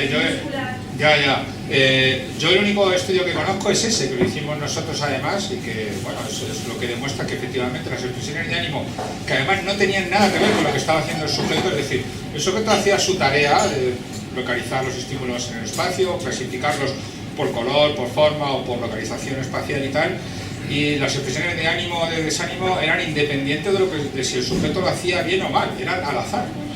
Y aún así vimos que influía, es decir, medido en actividad eléctrica cerebral, se vio que había una diferencia importante entre recibir expresiones de ánimo y las otras dos expresiones, las neutras. No, es que es una de las muchas cosas también que habrá que hacer, ¿no? ¿Qué más cambios hay en la tasa cardíaca? Puedo predecir que sí, claro. Y de hecho, recuerda que somos un organismo. El hecho de que la expresión de ánimo haya afectado al final a un área que es puramente visual, quiere decir que siendo una expresión de ánimo de otro ser humano y que lo que indica es ánimo, tiene que haber pasado por un montón de filtros en el cerebro antes de provocar esos efectos en el sistema visual, y en esos filtros también habrá habido salidas a otros sistemas que tengan que ver con la tasa cardíaca, con la respiración, con las emociones en definitiva. Pero que se haya comprobado, no, sería interesante, pero hay poco hecho. Perdonad, si no te importa, voy a intervenir un momentín porque esta chiquilla que ha preguntado, ya no me está haciendo caso. ¿Está satisfecha? ¿No? Sí, está satisfecha con la pregunta, entonces, es que, no, hace poco, porque a mí me parece muy curioso cuando nos hablaste de esto de las expresiones faciales y de cómo pueden influir en cambios bioquímicos, en cambios fisiológicos en la persona, o sea, en el organismo. Y hace poco, precisamente, en otra clase de otra historia, nos comentaron una cosa que me recordó a esas clases y por eso lo recuerdo en relación a tu pregunta. Era sobre embriología y sobre la cría de, mejora genética, etcétera, etcétera. Pero bueno, nos contaron que cuando se había empezado a criar vacas para la producción de leche, se les alimentaba con barriles, o sea, con unas palanganas donde podían lamer la leche. Y se veía que los terneros alimentados así crecían más lentamente que los terneros que mamaban, digamos, que lactaban de manera natural. Entonces se probó después de que lamían la leche, darles una tetina y alcanzaron el tamaño normal en el mismo tiempo. Entonces se hicieron medidas bioquímicas y se comprobó que el rasgo facial, no es una emoción en este caso, pero bueno, sí es un movimiento de los músculos faciales de chupar, estimulaba la expresión de insulina, que era necesaria para captar el nivel de glucosa suficiente para crecer. Entonces me acuerdo que lo apunté en el cuaderno porque me acordé de estas clases, de lo del lápiz y tal. No sé si... Sí, por eso. Entonces, bueno, que sí que efectivamente parece claro, no sé cuántos estudios habrá, pero que sí que muchos rasgos faciales, muchas cosas, aparte de cosas en el cerebro, sí que están estimulando realmente parámetros bioquímicos o fisiológicos, ¿no? Perdonad la intromisión, pero es que... ya no sé en qué orden íbamos, perdonad. Creo que esta chiquilla estaba antes un poco. Hola, mira, quería preguntaros qué es lo que ocurre en estas personas que tienen el síndrome de Asperger o algún grado de autismo, que no son capaces de empatizar, que no reconocen las emociones de los demás y que además normalmente desarrollan capacidades superiores a, por ejemplo, son muy buenos en música o en las matemáticas. ¿Qué es lo que les está pasando? ¿Por qué no los reconocen? Bueno, supongo que es muy complejo. Es muy complejo, sí. Vamos a ver, claro, son dos cosas distintas. Quiero decir, por ejemplo, ¿por qué destacan en algunas materias y no en otras? Eso se sabe muy poco, y si se sabe algo, se piensa, bueno, pues como los recursos o la energía cerebral, mental, no están funcionando para otras cosas, pues se concentra todo en unas aspecto y entonces pues mejora con respecto al resto de las personas. Por eso se habla también de que tenga que ver con una activación del hemisferio derecho, que en la mayoría de las veces no le deja funcionar el izquierdo, que es dominante, y entonces parece que hay facultades o capacidades del hemisferio derecho que en este caso destacan. Pero claro, lo más destacable es lo que dices tú, lo de la falta de empatía, la poca capacidad para captar a los demás. No se sabe tampoco, fíjate que ha habido propuestas y teorías cada cierto tiempo, una vez que ya se llegó a la conclusión de que lo que más les falla es la comunicación social, su poca capacidad para entender lo que llevan los demás en la mente, en eso están bastante deficitarios, esa es la cuestión, y se han buscado explicaciones. Hubo un tiempo que se explicaban por las neuronas espejo, que servían para todo, y ya se ve que no sirven para casi nada, ¿vale? Y entonces pues se han descartado. Parece que tienen en el cíngulo que he presentado antes, que tiene las neuronas en uso y demás, parece que lo tienen muy estrecho, lo tienen poco desarrollado, hay bastante de eso. Y no solamente el anterior, sino también el posterior, es decir, se ven anomalías en una estructura del cerebro que tiene mucho que ver con la emoción y la socialización, evidentemente. Eso es una explicación pobre, poco más se sabe, es decir, que eso será seguramente pues, por alguna causa genética, alguna razón de algún tipo, pero poco más. Lo que sí que te puedo decir al hilo de esto es que precisamente los autistas se toman como ejemplo de personas que son muy poco o nada religiosas, precisamente porque su cerebro social no funciona bien, suelen ser bastante poco creyentes. O sea, esa es la cuestión. Las causas, evidentemente, algo en el cerebro social está funcionando mal. También se ha pensado algunas veces en el cuerpo calloso, la parte anterior del cuerpo calloso que lleva la información de este cerebro social y emocional, que pudiera estar también pues, más reducida de tamaño. Pero salvo que el hecho fundamental es su poca capacidad de teoría de la mente, lo demás, las causas, las explicaciones concretas no se conocen a día de hoy. Yo digo, cuando alguna hipótesis ha funcionado, a los pocos años se ha descartado. De momento así seguimos.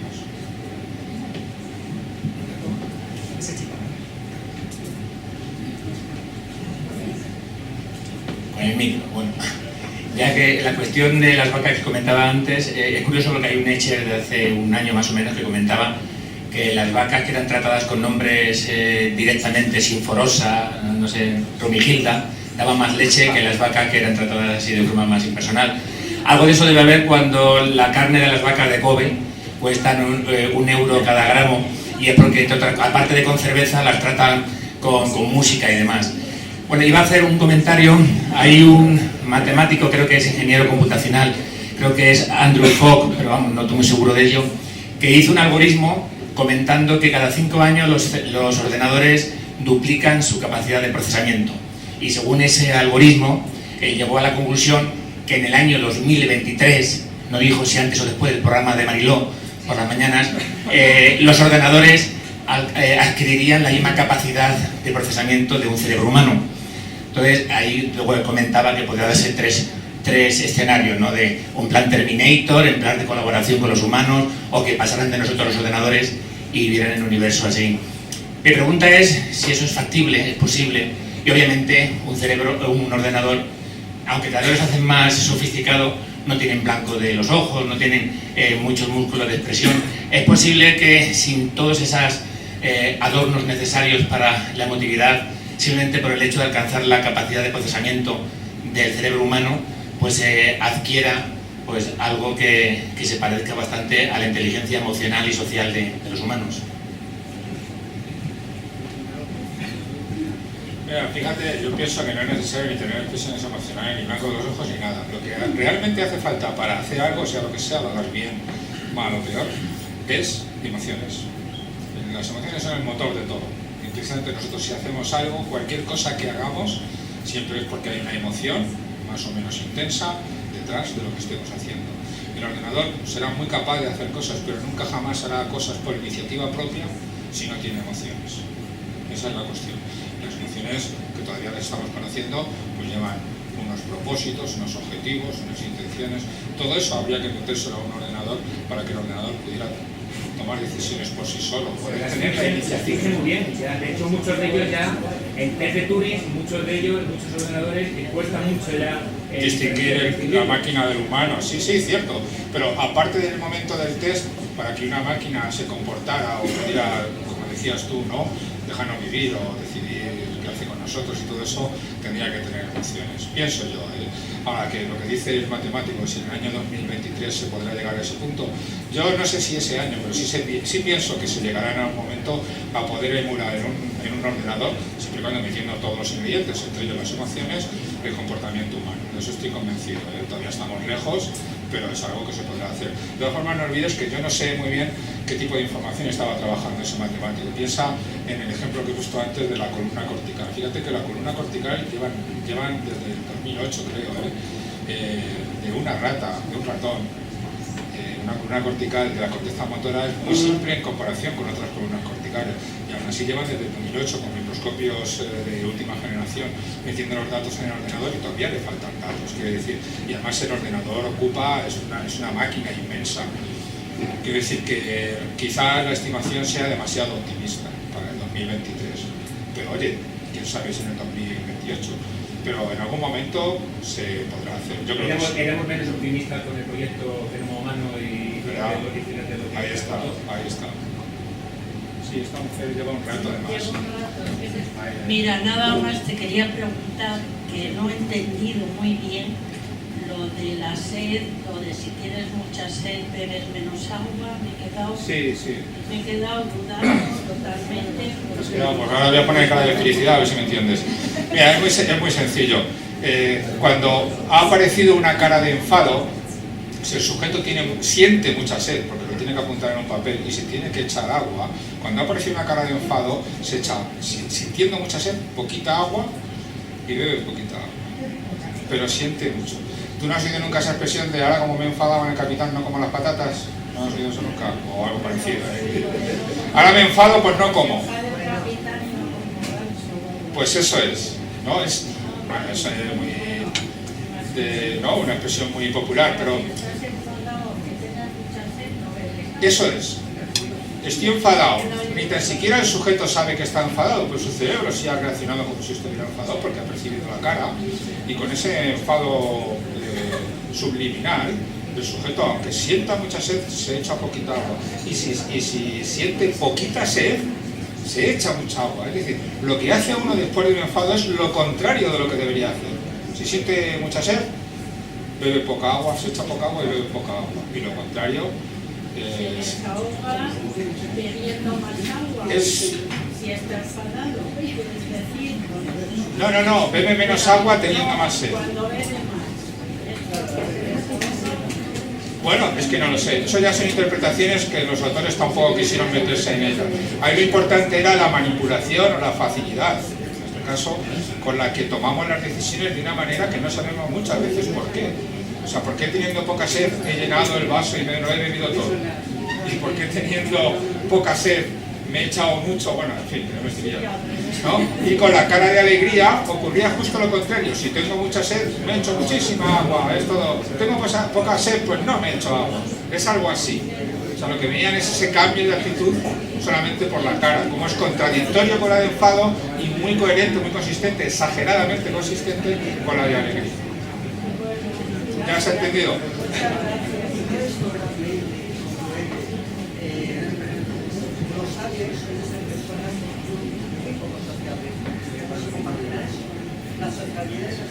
Bueno, porque llevan la sociedad dentro. Todos llevamos la sociedad dentro.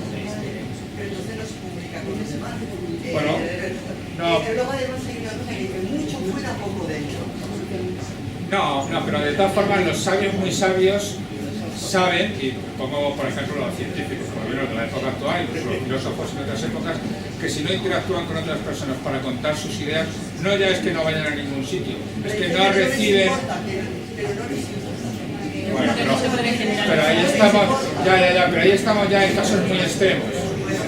Porque un sabio... Perdona, que es que no sé, luego si quieres pasar el micrófono porque es que había gente... Yo tengo una pregunta que se sale un poco quizá de lo que estáis hablando, de lo técnico. Has dicho al principio el experimento de Libet que digamos que demuestra que nuestra conciencia es posterior al acto que decidimos hacer, lo que... A la actividad cerebral. A la actividad cerebral, pero entonces ¿dónde queda la voluntad? Cuando tomamos la decisión de hacer algo, ahí es un poco el problema, ¿no? El problema viene, además, has hablado del libre albedrío. Cuando alguien hace su libre albedrío, según estas formas de pensar, según no hay libre albedrío, no tomamos decisiones. No lo hay. Las emociones, creo que la Ginás las define como un patrón de acción fija, ¿no?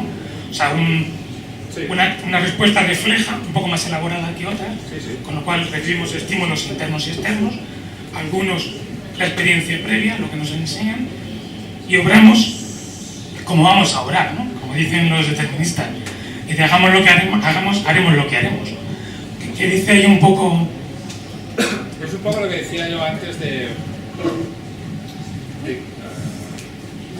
que tomamos las decisiones muchas veces rápidamente y sin saber los verdaderos motivos. Las ha tomado el lóbulo frontal y a veces somos conscientes de cuál ha sido la razón de peso o la más importante, quizá no la única, pero no tenemos por qué conocer cuáles han sido las razones. El lóbulo frontal ha tomado una decisión. Fíjate, hay un modelo de Eagleman que aparecía por ahí mencionado, pero no lo he llegado a mencionar, aparecía en una diapositiva que aparecía en el sentido de que él dice que hay 3 revoluciones. La primera fue la copernicana, en el sentido científico, ¿no? El Sol no da vueltas alrededor de la Tierra.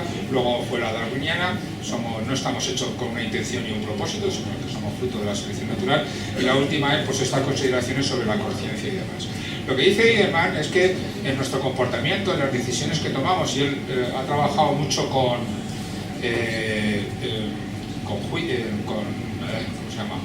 aspectos legales, con abogacía, juicios y demás a la hora de tomar decisiones sobre la culpabilidad de los delincuentes. Esa es la cuestión. Él piensa como pienso yo, como yo he transmitido, no hay eso. Es decir, ahora pues de los que estamos aquí tenemos, y al final uno de estos circuitos es el que gana, y es el que al final se hace el comportamiento, pero los demás están ahí en competencia y los habrá más o menos poderosos, ¿vale? O más o menos controlables, pero al final es solo uno el que gana. Eso quiere decir que simultáneamente puede haber varias decisiones tomadas. El cerebro toma varias decisiones de manera rápida, automática, ¿no? Y imperiosa, y solamente una gana. Y esos circuitos funcionan o reaccionan en función de muchas cosas, evidentemente la dotación genética, la educación, las experiencias previas, etcétera, etcétera. Esa es la cuestión. No habría ese libre albedrío, sino que lo que habría es circuitos neuronales, que es al final, cuando vamos al cerebro, es lo que hay, ¿vale? Que son los que se ponen en marcha y son los que al final determinan qué es lo que hacemos. Y las razones al sujeto conscientemente se les escapan la gran mayoría de las veces, la inmensa mayoría de las veces. Pero ¿y cuándo finalmente el problema legal de la responsabilidad? Claro, Eagleman lo que dice con respecto a la responsabilidad legal o penal es, bueno, pues esto nos pasa a todos. Lo que pasa es que hay personas en las que los circuitos malos, los circuitos del mal comportamiento, ganan sobre otros. Es decir, yo puedo estar ahora aquí, por ejemplo, y me apetecería tomarme una cerveza, todo se ha dicho, ¿vale? Pero no la tomo pues, porque tengo que estar pendiente y tal. Entonces yo tengo ahora mismo 2 circuitos. Si no me pudiera controlar, pues ya me estaría viendo una cerveza y hace un rato ya llevaría 5 o 6 y esto sería un desastre. ¿Me explico? Pues con los reos, con los delincuentes, pues lo mismo, a ellos les ganan esos circuitos. Y entonces lo que propone Eagleman es, bueno, detectar en qué personas o en qué delincuentes se pueden reeducar los circuitos para que ganen los socialmente más aceptables frente a los que hay en esta persona suelen ganar. Y si en algún caso no se consigue nada, pues y sus circuitos van a ser siempre los mal vistos, los que ganen, pues se le aparta y se le mete en la cárcel. Esa es su idea y yo más o menos la comparto. Había alguien por ahí. Es que hay ingenierías que va muy ligado a eso. Bueno,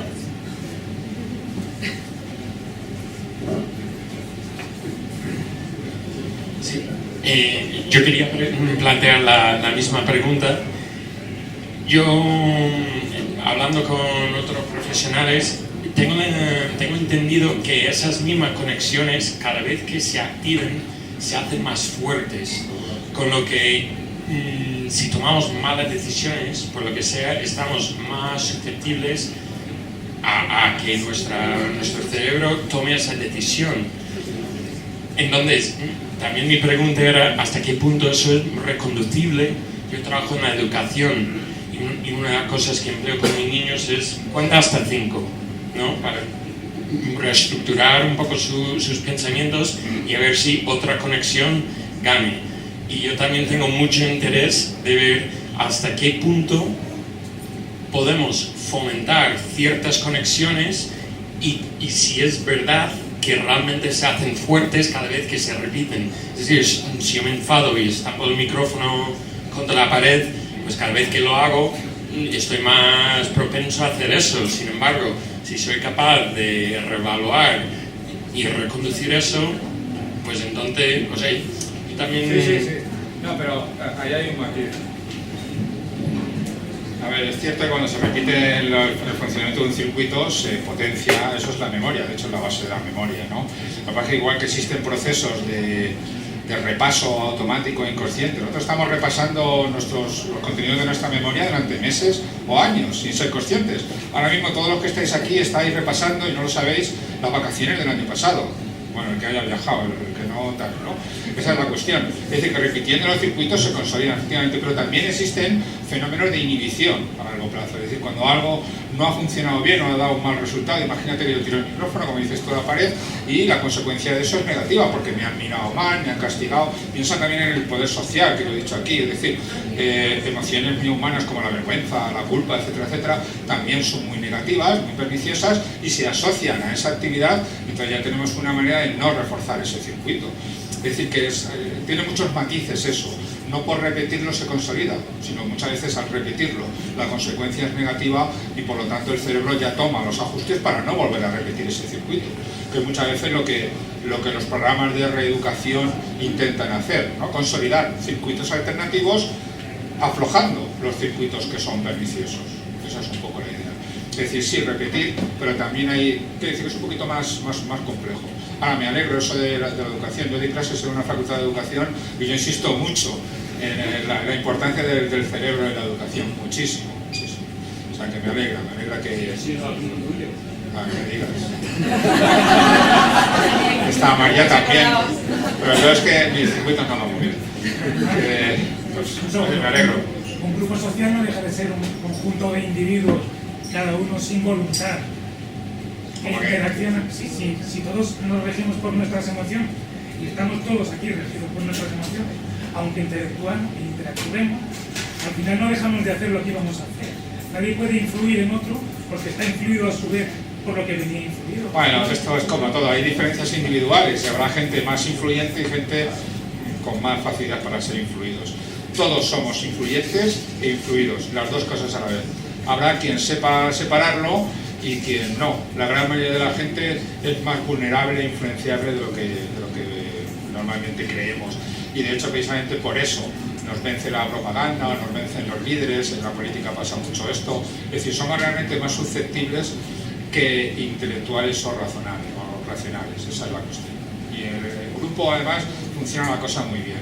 ¿Sabes? El experimento ese, ¿no? De la longitud de una línea, dos líneas, una es más corta, la otra es más larga, y van diciendo a cada uno de los miembros cuál es la más corta y sistemáticamente dicen que señalan a la más larga. Y estos son cebos, ¿no? Son experimentadores. Y el último que tiene que responder es un sujeto experimental y responde como los demás. Es decir, la influencia del grupo es muy importante, eso está claro.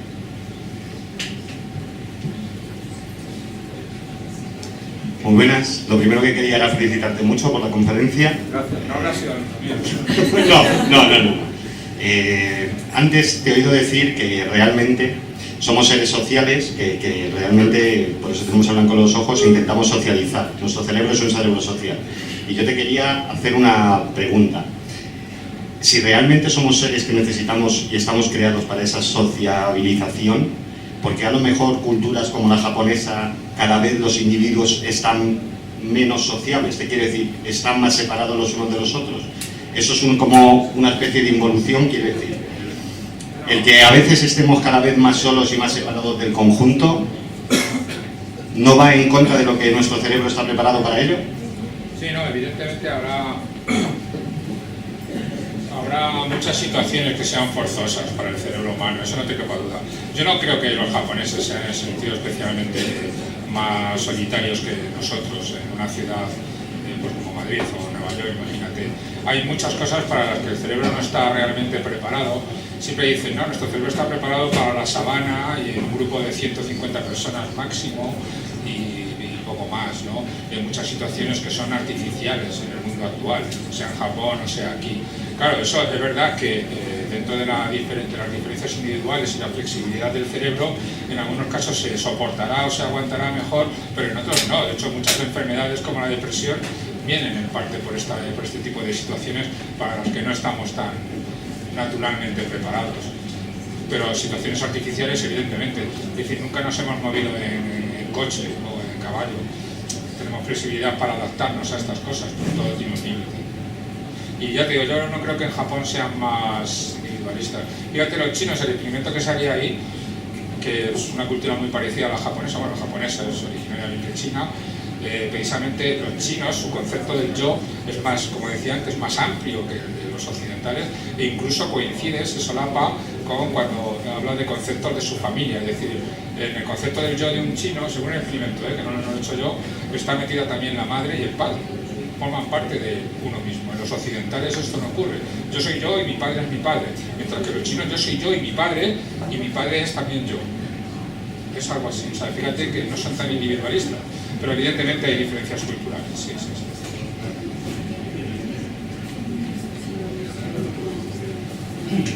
Hola. ¿No podría restringir la libertad en la toma de decisiones en el área cerebral dedicado al autocontrol? No, porque realmente es que prácticamente cualquier cosa que hagamos involucra, no diría yo decenas, pero unas cuantas áreas cerebrales. En una estaría la del autocontrol, pero en otra tendrían que surgir las alternativas para comportarse. Es decir, es todo un trabajo en cadena. Pues voy a tomar una decisión sobre algo, y entonces se ponen en marcha varios escenarios mentales, cada uno con sus posibles soluciones y sus posibles consecuencias emocionales. Es decir, el cerebro ya anticipa qué emoción voy a sentir ante cada una de las decisiones que yo tomo. Es lo que hace uno cuando elige la ropa por la mañana, por ejemplo. Aunque no seamos conscientes de ello, pero es así. Entonces, no vale o no bastaría una sola zona del cerebro para tener todo el control. Necesita la información que le llega de otras, a su vez esta información que manejan y envían esas otras depende de otras áreas que han trabajado esa información, que han tenido en cuenta las respuestas. Es decir, es siempre un trabajo muy complejo.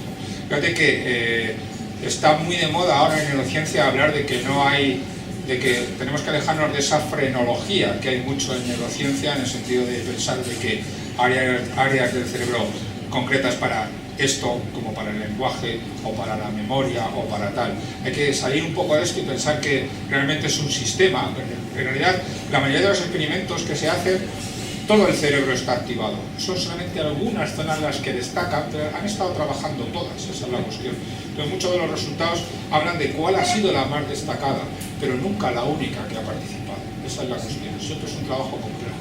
Y por eso también se nos escapa, y esto es muy curioso, cuál es, cuando queremos llegar a esa conclusión, cuál es la función de las distintas áreas del cerebro. Es decir, si yo quiero saber para qué sirve o cuál es la función del cíngulo anterior, una de las áreas que he mencionado, pues es muy difícil, porque trabaja en tantas cosas que nuestro vocabulario no llega a captar las funciones que maneja esa zona. Siempre es cada una de las zonas en conexión y en funcionamiento coordinado con otras áreas. Muy difícil que haya una sola para una función concreta.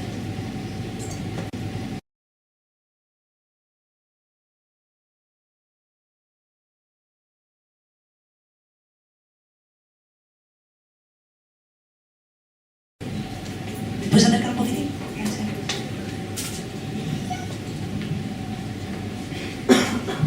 Bueno, enhorabuena por tu charla. Aquí. Sí, perdón, que estaba viendo. Perdón. Por la charla y por la capacidad divulgativa, que para un científico es raro. ¿Verdad? Que estaba viendo ahora. Adiós, Eva. Es mi mujer. Tú también eres uno mío, seguro. No, de hecho mi pregunta es un poco por ignorancia, no soy neurocientífico, pero me llama la atención que, o sea, me parece que, como has dicho antes, la neurociencia o la ciencia cognitiva tiene que dejar de ser frenología, de comparar con áreas y tal, pero no sé si, o sea, igual está hecho ya, ¿no? O si no, yo lanzaría el reto. Estoy seguro de que aquí en la audiencia hay neurocientíficos. Desde el punto de vista de lo que hacemos, yo soy más biólogo molecular. Por ejemplo, en el donde yo trabajo ahora hay una mezcla entre biología y física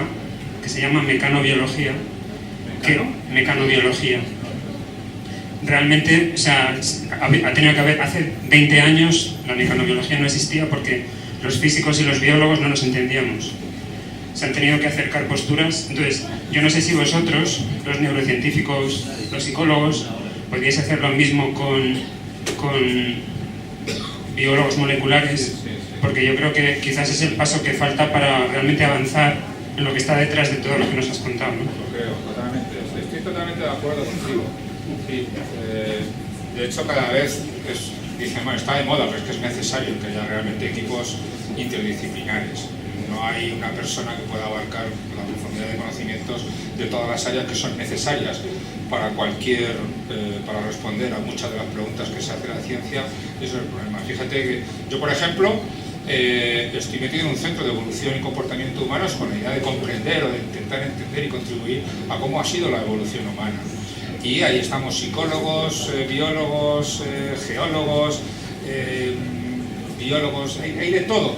Es decir, realmente se necesita, porque para cualquier cosa necesitamos saber qué es lo que saben otras áreas del conocimiento. Y es que si no, no avanzamos. Y un ejemplo, precisamente por eso traía lo de la evolución humana, se han dedicado a especular sobre la evolución de la mente normalmente los paleontólogos, que son o bien arqueólogos o bien biólogos. Y claro, ¿qué ha ocurrido? Que han llegado a unas conclusiones que en la psicología no son ni tan siquiera tolerables sobre cómo ha evolucionado la mente humana. Yo en eso además tengo una batalla particular. Es decir, están hablando de evolución de la mente sin saber cómo es la mente actualmente. Están hablando por lo que ellos saben por su introspección. Ellos piensan, yo cuando soy consciente de esto y tal. Así no se deben hacer las cosas. Evidentemente es lo que dices tú. Necesitamos forzosamente equipos multidisciplinares. Fíjate, en psicología, en neurociencia cognitiva, grandes avances se están consiguiendo últimamente gracias a que ingenieros de telecomunicaciones e informáticos están trabajando a la hora de manejar los datos que estamos obteniendo con las técnicas de neuroimagen, porque podemos sacar mucho más que esas manchitas. Es decir, podemos establecer correlaciones y correlaciones por píxeles y relaciones con ciertas respuestas y ciertas decisiones. Es decir, y eso un psicólogo clásico no tiene conocimiento para hacerlo. Entonces realmente, vamos, estoy totalmente de acuerdo que no es un lujo, es una necesidad. Pero quizás habría que pasar por modelos animales, obviamente con humanos no puedes hacer la misma investigación. No sé si eso, o sea, seguro que aquí hay algún neurocientífico de verdad, ¿no? En Madrid hay biólogos moleculares que trabajan en esto muy buenos que quizás estaría muy bien empezar por, no sé. Sí, yo por ejemplo en mi trabajo me quedo en lo que es el puro comportamiento y la actividad cerebral, muchas veces grosso modo, que es también lo que nos permite estas técnicas, es decir, áreas activadas, ¿no? Y a veces pues alguna red que podemos detectar o captar, es decir, qué interconexiones ha habido. Pero ya nos gustaría meternos a niveles más moleculares, y no te digo ya de columnas corticales, y aún más allá dentro de una columna, ¿qué es lo que ocurre? Es que hasta que no lleguemos a ese nivel no podemos saber, por ejemplo, por qué existe el lenguaje. Cuáles son las computaciones que utilizan unas columnas corticales para facilitar o procesar o producir el lenguaje humano. Porque luego, si te das cuenta, hasta donde llegamos a saber, la mayoría de las columnas son muy parecidas en unas zonas del cerebro que en otras. Yo tengo un ejemplo muy claro, que lo estoy usando mucho tiempo. Las columnas corticales de las zonas primarias de la visión son prácticamente idénticas a las del área de la audición, las áreas primarias de la audición. ¿Qué es lo que hace que unas nos hagan ver y las otras escuchar? Fíjate. Pues todavía no hemos llegado a ese nivel.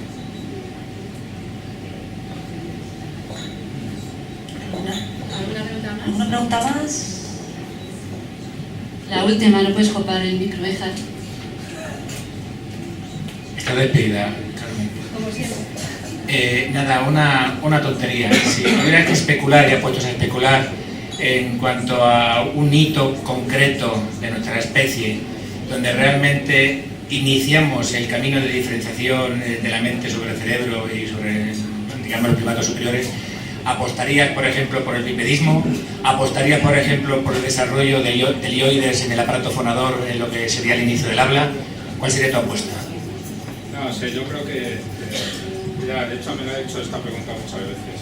Yo creo que todo ha contribuido poco a poco, es decir, no seríamos como somos sin el bipedismo.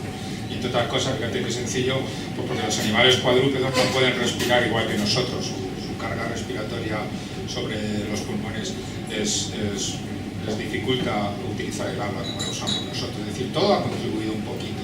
El bipedismo, el uso de las manos, y de hecho, bueno, las manos tienen mucha importancia para muchas cosas, entre otras para el origen del arte también, así lo pienso yo. Yo creo que es una cosa gradual y que es muy difícil en qué punto. De hecho, los Australopithecus ya apuntaban maneras. Fíjate, claro, ellos ya eran bípedos y ya tienen el cerebro más grande que cualquier otro chimpancé, ¿no? Por ahí ya apuntaría algo, es decir, ¿por qué tenían tanta masa cerebral que era de algún modo innecesaria, ¿no? para la supervivencia, ¿no? Si no era para vivir en sociedad, que es la otra presión selectiva que ha sufrido esta especie, y así hemos llegado hasta donde hemos llegado, ¿no? A ser capaces de convivir y competir con otros seres humanos. Esa es la cuestión, pero no sé en qué punto. Si no, que me tomo una cerveza ya, ¿eh? Lo cierro, Vale, Javi. Yo sé que alguien me va a matar, pero sobre todo... No, seré yo probablemente entonces. Bueno, antes, cuando te han hablado sobre si el libre albedrío existía o no, a mí me impresiona mucho lo que has dicho al principio, que tomábamos las decisiones 8 segundos antes de mostrarlas, ¿no? O sea, es como si de producirse, es como si la precognición tuviera un fundamento. Pero yo te quiero hacer una pregunta que para mí es la pregunta de las preguntas y no tiene nada que ver con tu conferencia, un poco, pero que teniéndole la oportunidad de tenerte aquí, te la tengo que hacer. ¿Dónde reside realmente, o piensas que realmente reside la conciencia? Conciencia, no. Vamos a ver. Ojalá lo supiera, ¿no?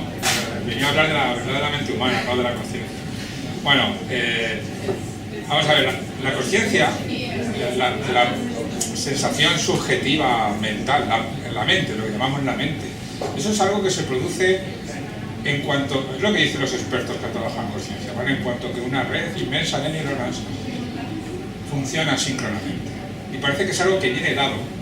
Es un producto, como te diría yo, pues como cuando las abejas hacen los panales y se agregan y toman una forma hexagonal, pues de forma natural, cuando un grupo de neuronas grandes se pone en marcha, genera una experiencia subjetiva, que resulta que hemos visto que también se produce en monos, macacos, está súper demostrado, en urracas, en palomas, en ratones, y que parece ser que no tiene una utilidad en principio. Es decir, la actividad que lo provoca sí tiene utilidad, pero lo que ha provocado, lo que ha sido provocado no tiene en sí ninguna utilidad directa, no puede intervenir sobre la materia.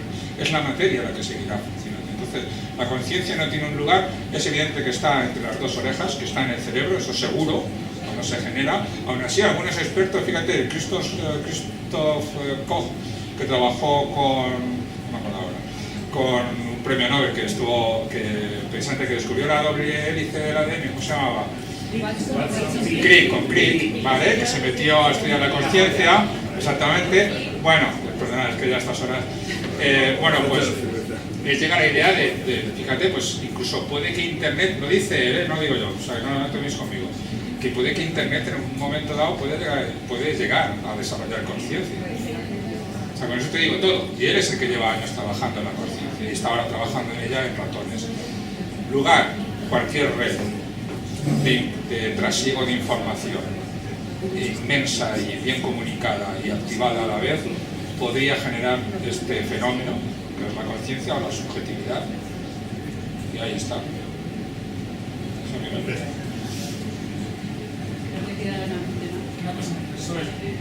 Yo creo que la conciencia sí tiene una utilidad, y es la de focalizar lo que estamos haciendo. Cuando vamos conduciendo a casa por el camino de siempre, no vamos pensando en por dónde vamos, y sin embargo, cuando vamos por primera vez, sí ponemos todos nuestros sentidos en que nos salga bien, y eso no lo puede hacer la conciencia. Es una especie de realimentación o de focalización. No, pero que además, estrictamente desde un punto de vista analista, alguna utilidad tiene que tener, si no, no la tendría. Ya, eso lo han dicho algunos también, efectivamente, pero en principio no tiene por qué ser así. O sea, quiere decir que efectivamente la conciencia acompaña momentos en los que focalizamos la atención en algo, pues eso también, también cuando la tenemos dispersa la atención, también somos conscientes de esta dispersión. Pero ya te digo, no es más una consecuencia que una causa. Eso es lo que dicen los experimentos, porque siempre va después y no se ve que haya... Claro, cuando ha habido una actividad que ha generado conciencia, es que ese tipo de actividad ya de por sí es especial. Y es la que facilita o determina que lo que ocurre después es diferente de si no hubiera habido esa conciencia. Pero no es la subjetividad la que tiene el efecto, sino la actividad cerebral. Bueno, tampoco hay una conclusión que acierte, ¿no? Pero es algo así. A ver, mi alumno. Ahora me suena. Hemos empezado un debate aquí atrás, porque claro, estamos hablando de la conciencia, de la realidad, de lo que percibimos, ¿no? Es un poco para decir, pues qué triste que se reduzca todo a nuestros aparatos sensoriales, ¿no? Y de hecho se ha hablado aquí mucho del tema de la vista. No, yo tenía curiosidad si habéis llegado a investigar con gente ciega o con gente, bueno, sobre todo con gente ciega, ¿no? Porque parece que la vista es lo predominante, ¿no? El blanco de los ojos, demás. Obviamente, pues mira, un sordo, pues también habría que evaluar hasta qué punto se activen estas zonas del cerebro. ¿Hay investigación con este tipo de sujetos? Sí, hay mucha investigación. Sí, lo que se ve, además es curioso, dentro de que no hay que ser muy frenólogos, de verdad que las distintas áreas del cerebro tienen su misión, no digo ya su función, pero sí trabajan para facilitar todo tipo de procesos, ¿no? Entonces, aunque en principio fueran áreas auditivas o visuales, esto pasa con el lenguaje, por ejemplo, mucho, pues cuando falta esa modalidad sensorial, aún así las áreas naturales se hacen cargo de esos procesos. Me explico. Personas que no ven, por ejemplo, pues las áreas parietales que reciben mayoritariamente información visual se encargan de la orientación espacial, pero en base a la información auditiva, por ejemplo, y táctil. En el caso de personas sordomudas, por ejemplo, los sordos, completamente, sus áreas lingüísticas en el cerebro, que inicialmente son más bien auditivas y articulatorias de la boca, también se encargan del lenguaje de signos, en el caso de los sordos. Es decir, parece que lo que sí que está claro es que ninguna parte del cerebro se va a quedar sin actividad, y lo que va a hacer es utilizar información que viene de otra vía para unas funciones parecidas a las que haría una persona con las funciones completas. Eso también sesga y determina muchas cosas, ¿no? En el funcionamiento, en la comprensión, en cómo trabaja el cerebro. Quiere decir que hay áreas que son visuales pero están siendo utilizadas por el sistema auditivo y están condicionadas por aspectos que son más de carácter visual o temporal, ¿no? Bueno, pero que me entiendas que esa es la idea. No hay ninguna área del cerebro que no se utilice y siempre están haciendo algo con otra modalidad. El cerebro es muy capaz de muchas cosas. Lo tenemos que dejar aquí ya porque van a tener que montar el escenario y los instrumentos para la jam que viene a continuación.